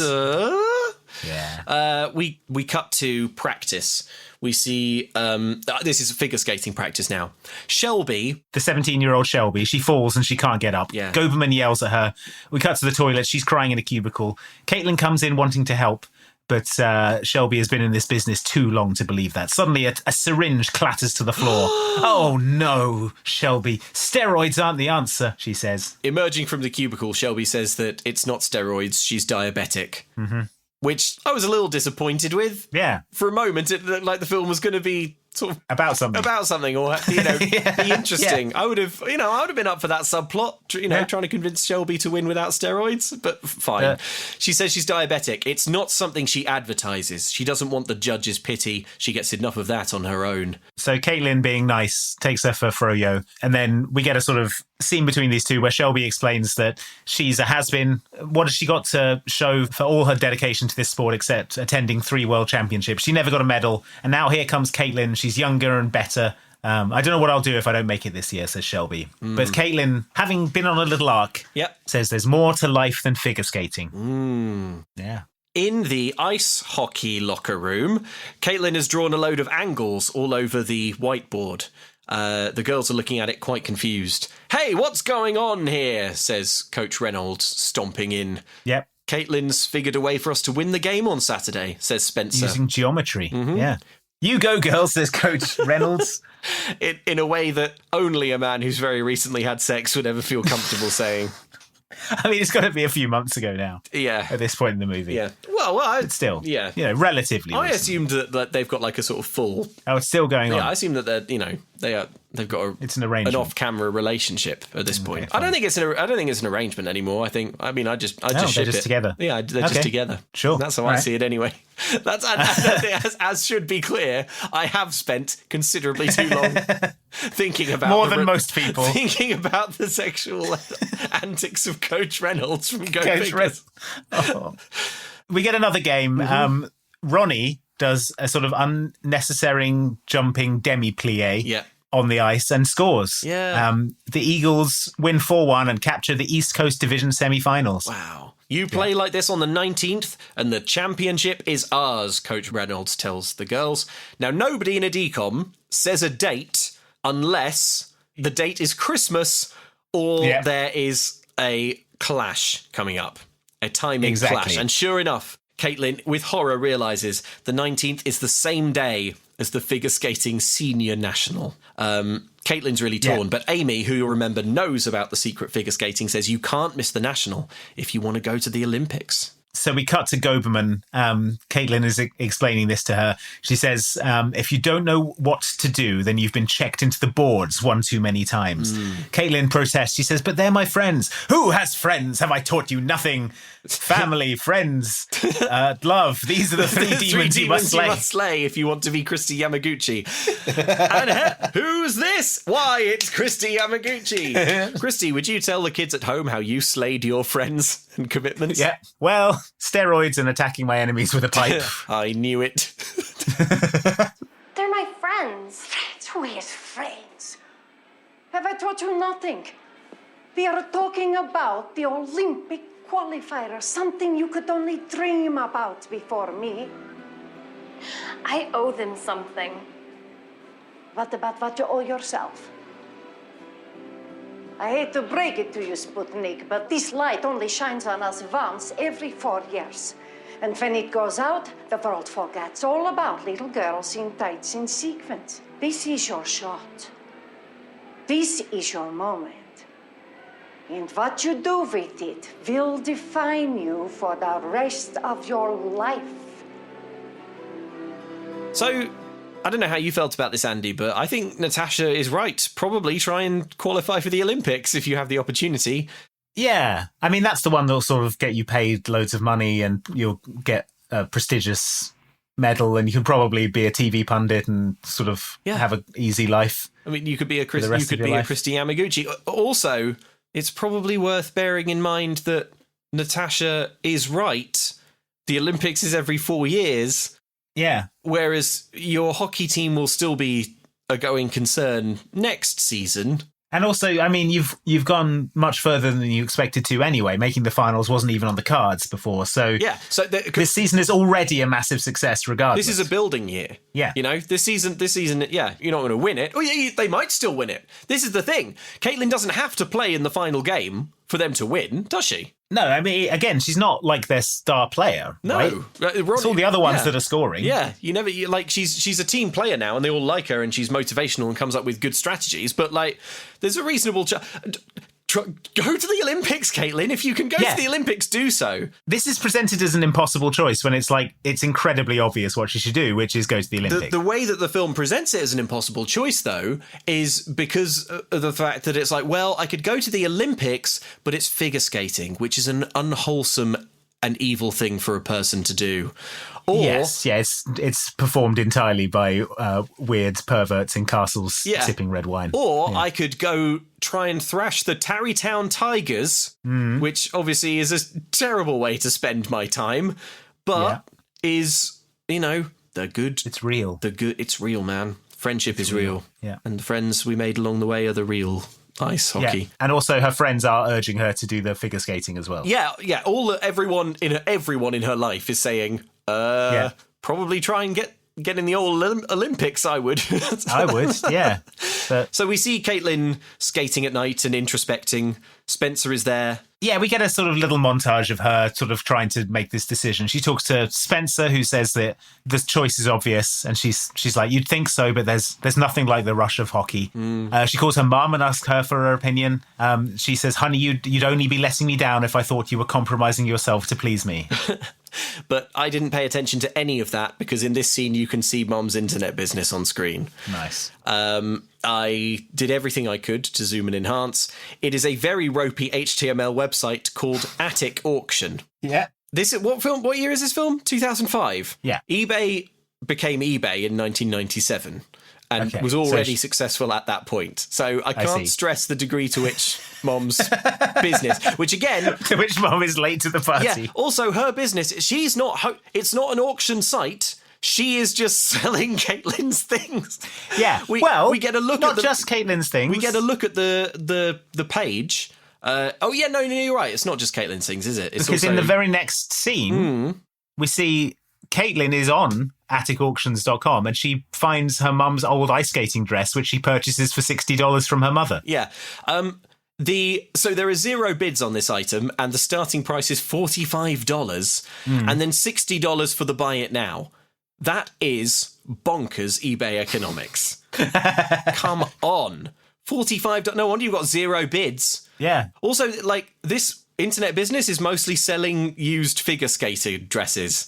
So Caitlyn buys her mother's old figure skating dress, and then she says, ship to Mr. Jablonski. I have a note. Who is that? I don't know. It's just someone. Because it's just someone while who we Caitlyn discover later, sends used figure skating dresses to. While we discover later that is the name of the janitor who keeps the keys to her secret figure skating room. Yeah. At no point in the film has it said that is his name. Who wrote this script? Clumsy the Clown? So anyway, she buys this dress. Bob and Ginger come round to the house. Caitlyn's not there. Dad's watching football. They're both super excited for Saturday. Dad is just not making eye contact with them. Yeah. But Dad explains that Caitlyn can't do both because they both start at 5 p.m. And Brad goes, yes! Nice family. Yeah, Bradley's delighted. He stomps off up to his room. Mum notices that something's wrong with Bradley, and because she loves this one, goes to his room. She notices now that something's wrong with Bradley. Goes to his room to see what's up. He exclaims, nothing's wrong, I'm just trying to finish my robot, and I'm having some scuzzy conflict. Which is, I guess, words. You sure miss your hockey days, says Mum. Well, he means SCSI, right? Scuzzy. But the... SCSI. Yeah, small computer system interface. Oh! But the subtitles writes it as Scuzzy. SCUZZY. Right, Y. okay. Okay, So, fine. Yeah, okay. Subtitles continue to be bad on Disney+. You sure miss your hockey days, says Mum. And Bradley hisses, let Caitlyn play hockey all she wants. I've got this robot. My note here is, ah ha ha ha ha ha. I've got a new sister and it's the robot Destructo. Absolutely busting up. Every single time there's a scene of Bradley furiously building a robot when he wants to be playing ice hockey. So Bradley, men will build a robot called Destructo instead of going to therapy. I know. So Bradley says, I should have been the one with a scholarship, not her. And Mum says, you're the reason she's winning. They're using your geometry plays and now they're unbeatable. I think this would make Bradley more mad to hear. I think this would make him add like a flamethrower to Destructo or something. A flamethrower to Destructo and take it into a public place. Yeah. So this whole thing is stupid. He's like 9 years old. Caitlin getting a scholarship has no impact on Bradley's life, but fine. Mom says, unnecessarily, you'd think, there's room for 2 hockey players in this house. And Bradley retorts, I have to get back to my robot.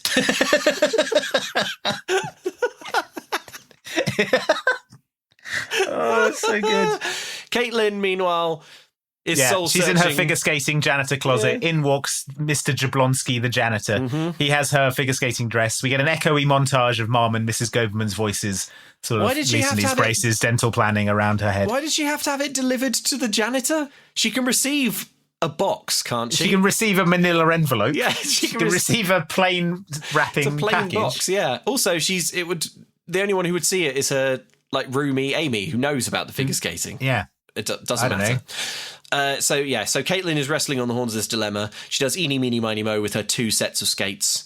And then we cut to the big game. It's against, the Titans. The hated Tarrytown Tigers.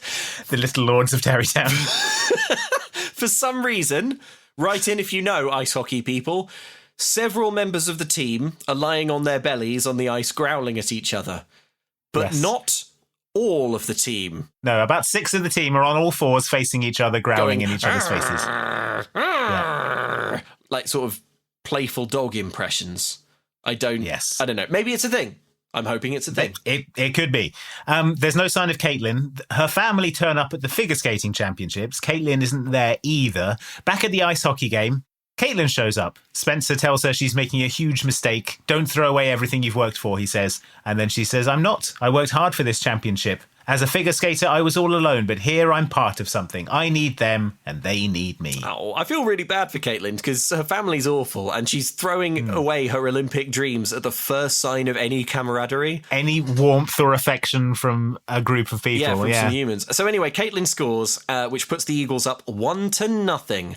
Then the Tigers equalise. Then they pull ahead. Come on, girls, mutters Reynolds. And then it's 3-1 to the Tigers, and now it's 4-1 to the Tarrytown Tigers. The Tarrytown Tigers are absolutely walking away with this one. Yeah. It's half-time. They're down by 3. The coach gives a pep talk. Ronnie's like, well, we're done. Caitlin, however, is not done. Yeah. She's like, I didn't work hard to fizzle out. Let's make some noise. Yeah, and she gives a little inspirational speech. You guys, did you think the championship game was actually going to be easier than any game we've played this season? We're tired. So what? We're sore. So what? Did Christy Yamaguchi win 3 national titles, 2 world championships, and bring a nation to its feet when she won a gold medal at the Olympics just by saying, let's just get this over with? Yamahu? Gucci! Well, she didn't. And neither are we. Come on, you guys, we can do this. This is our moment. And more importantly, I did not come here today to lose. Now let's make Christy proud! It sounds from this speech like Caitlin loves figure skating. Maybe she should go and be in the Olympics to do it. Yeah, her pep talk is mostly about Christy Yamaguchi. Yeah, mostly about how much she loves figure skating. So they head back out onto the ice. Mojo scores. Then we see... Oh, this is so good. Then we see Bradley and his little dork friend using a payphone from the figure skating ice rink across town. Yeah. He's calling Caitlin's mobile, but he gets Spencer, who picks up for her. And Spencer says, what's that? They delayed the program. And Bradley says, not yet, but they will. And you're like, oh, fuck, what's he going to do? No. Oh, God. He's going to commit a significant act of domestic terrorism. Which he does, because we cut to... Destructo, the killer robot, killing people on the ice. No one can catch this great robot. So Destructo the robot is on the ice, kind of chasing security guards around. The security guards shredding them mercilessly. Yeah, security guards are sort of sliding and slipping and failing and to falling catch it. and dying. This is cute, but it be real, this would delay the tournament by at most 90 seconds. Imagine you were at a figure skating competition and suddenly, as a prank, someone put a Roomba on the ice. Yeah. Do you think that is 3 hours worth of diversion? Or do you think... Well, it depends how many stewards it killed. Yeah, well, yes, I suppose so, yeah. But anyway, so they're sort of running around. Also, like, they spend approximately... It must be about 3 hours chasing around this robot, trying to get it off the ice. And at no point do they try and find the person controlling the robot. At no point do they look to the boy holding an extremely large control. Extremely arrestable boy who's just stood about 5 feet away driving the thing. And also going, yeah, every time it, like, fools a steward. Go Destructo. Go Destructo. So meanwhile, the Eagles are only down by 1 now, and there's 5 minutes left on the clock. Yeah. Caitlin skates towards the goal. She's swarmed by defence, but she does a big leaping pirouette and is then painfully hip checked into the ground, and the Tigers win. And that wasn't a joke. The Tigers really win. She goes to do a figure skating move in the ice hockey game, like you would expect to happen in this DCOM, but she gets hit to the ground and is hurt badly. Painfully loses to the ground and loses, yeah. But up skates Ronnie. You did it, she says. You made it through the whole season. That's how it's done, says Hollywood. It's such main character energy that the team loses the final, and the first thing that everyone does is flood around Caitlin, going, "Yay, Caitlin! You made it through the whole season! Hooray! Hooray!" Our dreams of the championship have been snatched out of our hands at the last second, but our dreams of in some way supporting you in any minor way that we can have all come true. Yeah. We'll get him next season, says Hollywood. And then Spencer arrives with the dress box. He explains the delay in the programme. They go to leave, but the team sort of collide with Caitlin, and her figure skates fall out of her bag. Yeah, Spencer has her stuff in a suitcase, but doesn't seem to have zipped it up. So no, he's just sort of holding a loose suitcase in his hand. Yeah, so he sort of... like Clumsy the Clown. Who packed this bag? So they see her figure skates. You're a twirl girl, says Ronnie. I've got a note here that I'd sort of forgotten that they didn't know about this because they've been treating her like she does for the entire movie. Yeah, I had forgotten that this was still a secret. It doesn't matter. Caitlin hurries away. Back at the ice rink where the figure skating is happening, security are stumbling away, having failed to deal with Destructo, who is still Destructo the battle bot, who is still skimming around on the ice. Instead, a huge Zamboni is wheeled out onto the rink. Yeah, it roars like Ed 209. A sort of combination of slaughtered pigs and lions roars come out of it. What do we do now, says the smaller nerd. Go down swinging, says Bradley. And then he goes, ah, at the top of his lungs. Yeah. Just take the controller out of his hands. He's so loud and obvious. And small, and he's not on the ice. So... anyway, pulling up to the rink, Spencer drops the minor bombshell. By the way, Caitlin, your costume was trashed when I went to pick it up, but I did find this one in the package. Yeah, it seems that Pamela slashed all her outfits with a razor or something. This is so weird because I had assumed when she ordered her mum's dress that she was planning on skating in the dress, and it wasn't just a bit like, oh, I want some memorabilia of my mum. Yeah. I assumed she probably wanted to buy her own stuff, but it had all gone. Yeah, so that's true. This is all that's left. The only way she can get stuff is by buying her things back from her mother. That's why she had to put care of Mr. Jablonski, because there's no way her mum would have shipped it to her if she'd realised it was going to Caitlin. Or there would have been an enormous markup. Oh, yeah. The Caitlin tax. Yeah. So she opens up the package. It's her mum's pink and sparkly dress. Yes. Caitlin kisses him chastely on the cheek. It's perfect, she says. My note here is just, he does look considerably older than her, is all I'll say. Yeah. We cut to Destructo the robot has been crushed by the Zamboni. And the announcer says, we will now continue with today's programme. Next up, Shelby Singer.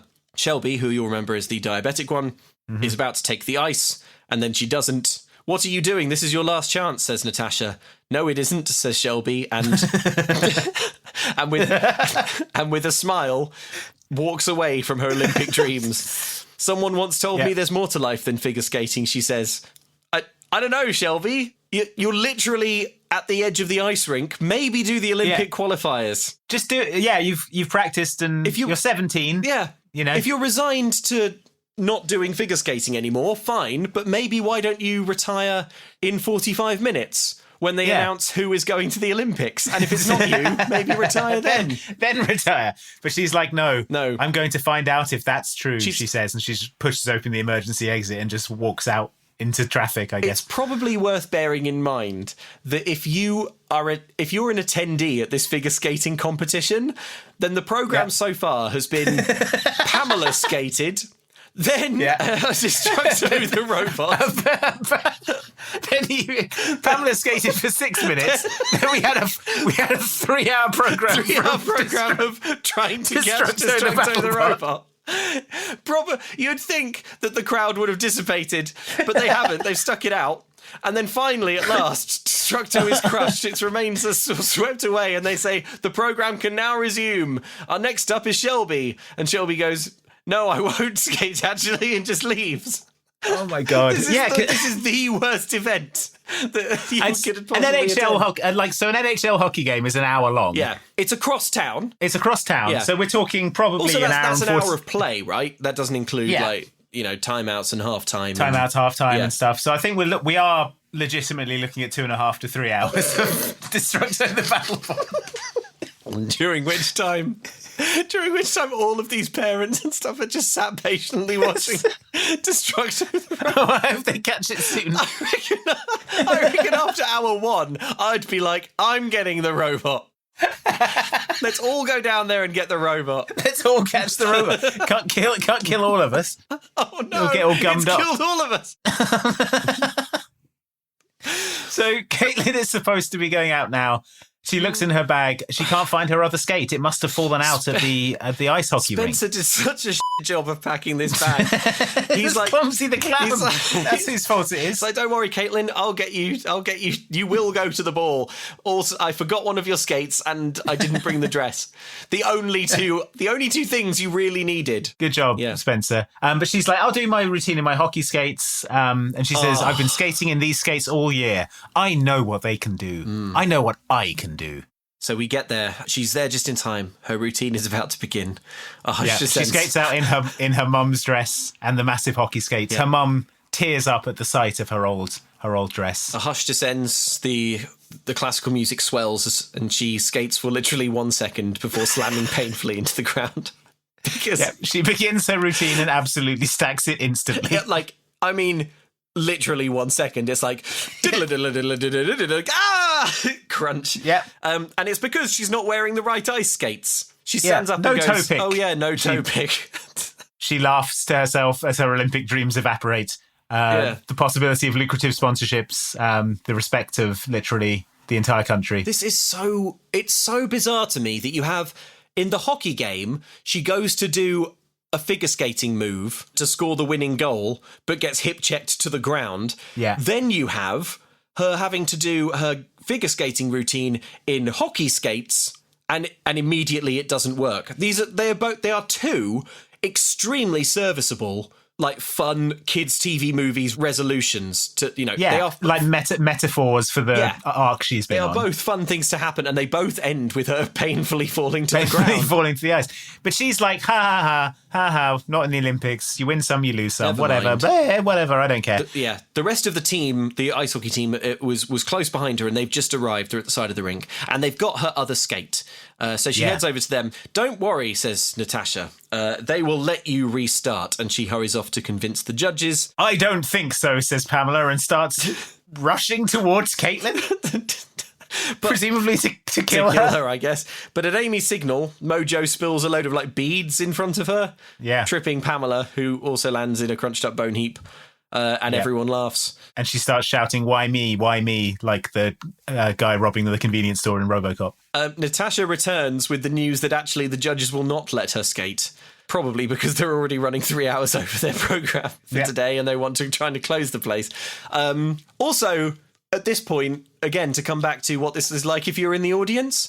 So you watch Pamela skate for 6 minutes, then you watch Destructo do 3 hours, then you watch Shelby decide that she's not going to skate after all and retire instead of stepping on the ice, and then you watch Caitlin skate for literally 1 second, fall over, and the judges say, no, that's that. These tickets are $25. That concludes today's programme, says the announcer. It's okay, we'll get her next time, says Caitlin. No, says Ronnie. Let her skate. Let her skate. And then the team pick up the chant. Let her skate. Let her skate. The whole crowd joins in. The music swells. We see the judges sort of pointing helplessly at some rules, and then they relent because if everyone chants, then Caitlin's allowed to go to the Olympics. So she does her routine after all. It's elegant and flawless. Her family, Bob and Ginger, watch entranced. She's lutzing all over the shop. It is what I assume is very technically impressive ice dancing. Yeah, I mean, it looks good until halfway through, when regrettably her routine finishes and terrible instrumental hip-hop starts playing, and she... Yes, the music suddenly changes from stuffy classical music to royalty-free hip-hop not final.mp3. This really feels to me like it was licensed. Yes. I don't know how we could possibly find this out, but if you happen to have watched Go Figure in 2005 when it originally aired, and you it would have said it in the credits, right? Oh, yeah, that's right. It might be hard code. Should we check? Should we look? Yeah. Because it really feels like that Secret Agent Man thing where they've replaced... Did it have Secret Agent Man in the credits of I don't Ultimate know. Christmas Presents? I'm going to check that. Wardrobe by Clumsy the Clown. Here we go. Go Figure, written by Andy Dodd and Adam Watts, performed by Everlife. That's the only song listed. But that's the one playing over the credits. Yeah, that's the end credit song. So yeah, I don't know. But no. But then the credits don't have Hope 7, and Hope 7. Oh, Hope 7 point. are a massive. So yeah, it could very well have originally been. If by any miracle you have a lead on this, it's important to me to find out. Okay. Anyway, the main thing you need to know is that she incorporates funky, fresh, modern moves into her stuffy routine. Yeah, Ginger is grooving to it. The crowd is utterly silent. Yeah. And then there's a third part where it kicks into a kind of wipeout future rock. Okay, I've got spy music. Yeah, that's it. It's like don't dig it down.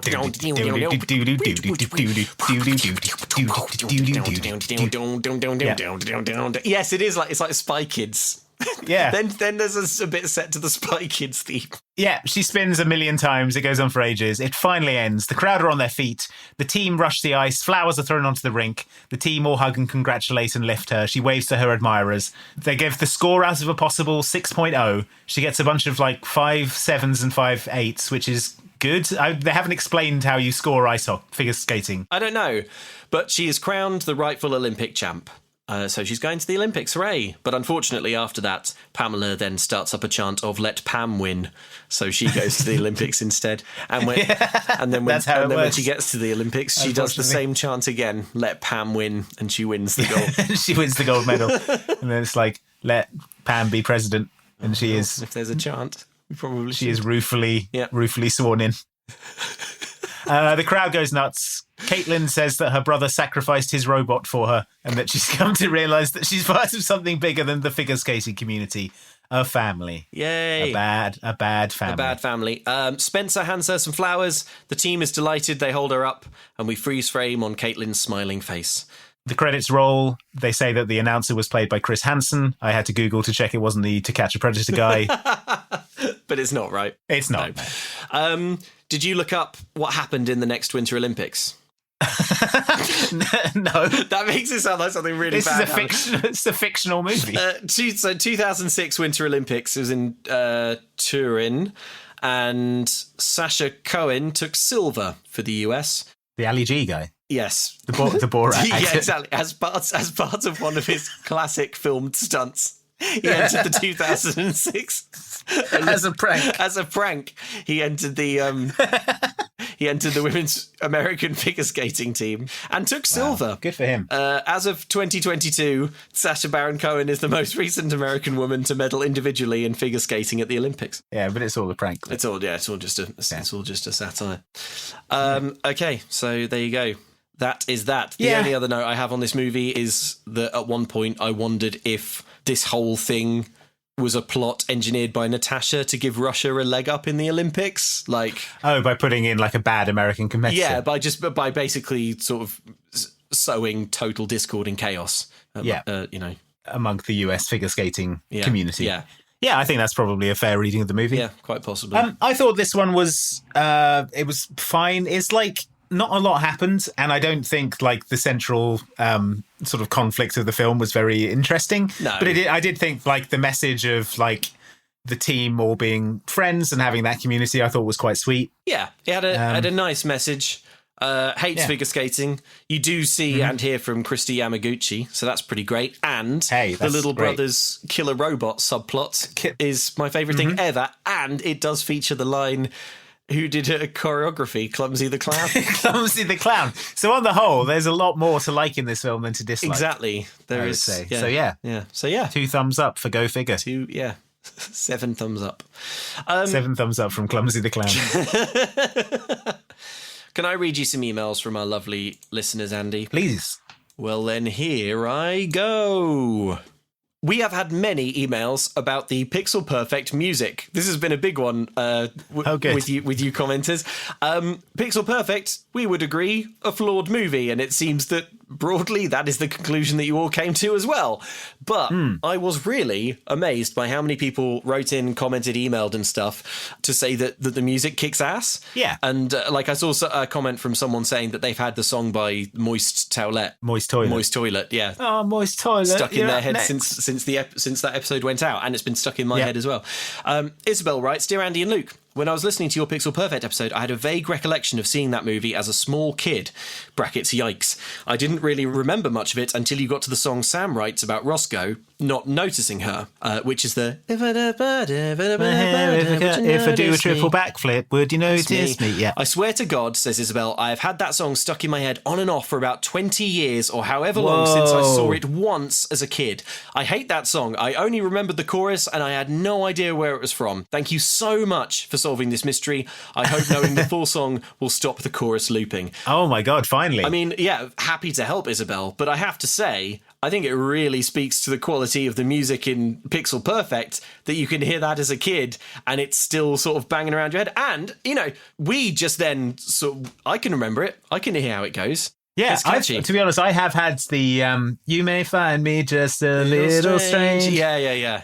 Da-na-na, da-na. It's good. Yes, it is good. And oh my gosh, yeah, don't even try it. Don't even try it. Well, we're talking to you, Moxley, now. Don't even try it. Yeah, it's good. Ashley writes in saying, in the podcast you mentioned "Don't Even Try It" by the Moist Towelettes. And Ashley is basically writing in to let us know, and I didn't know this, that musical DCOMs like Pixel Perfect, Stuck in the Suburbs, etc. would have a physical CD release that included all the music from the movie. I loved and still love some, says Ashley, of the music from these soundtracks, and always enjoyed going to the store with my allowance money and buying the new DCOM soundtrack. Oh, that sounds so great. Yeah. What a great memory. So there you go. And the "Don't Even Try It" by the Moist Towelettes is a full song on the CD by the band Jada, I think. Okay. Yeah. Well, it's not J-A-I, on the... hyphen D-A. Yeah, I did look on Spotify for the Pixel Perfect music, and it just has the 4 songs from the Zettabytes. Oh, but it's on YouTube. Don't even... The full version of "Don't Even Try It." All right, well, there you go. So yeah, if you do want to hear more,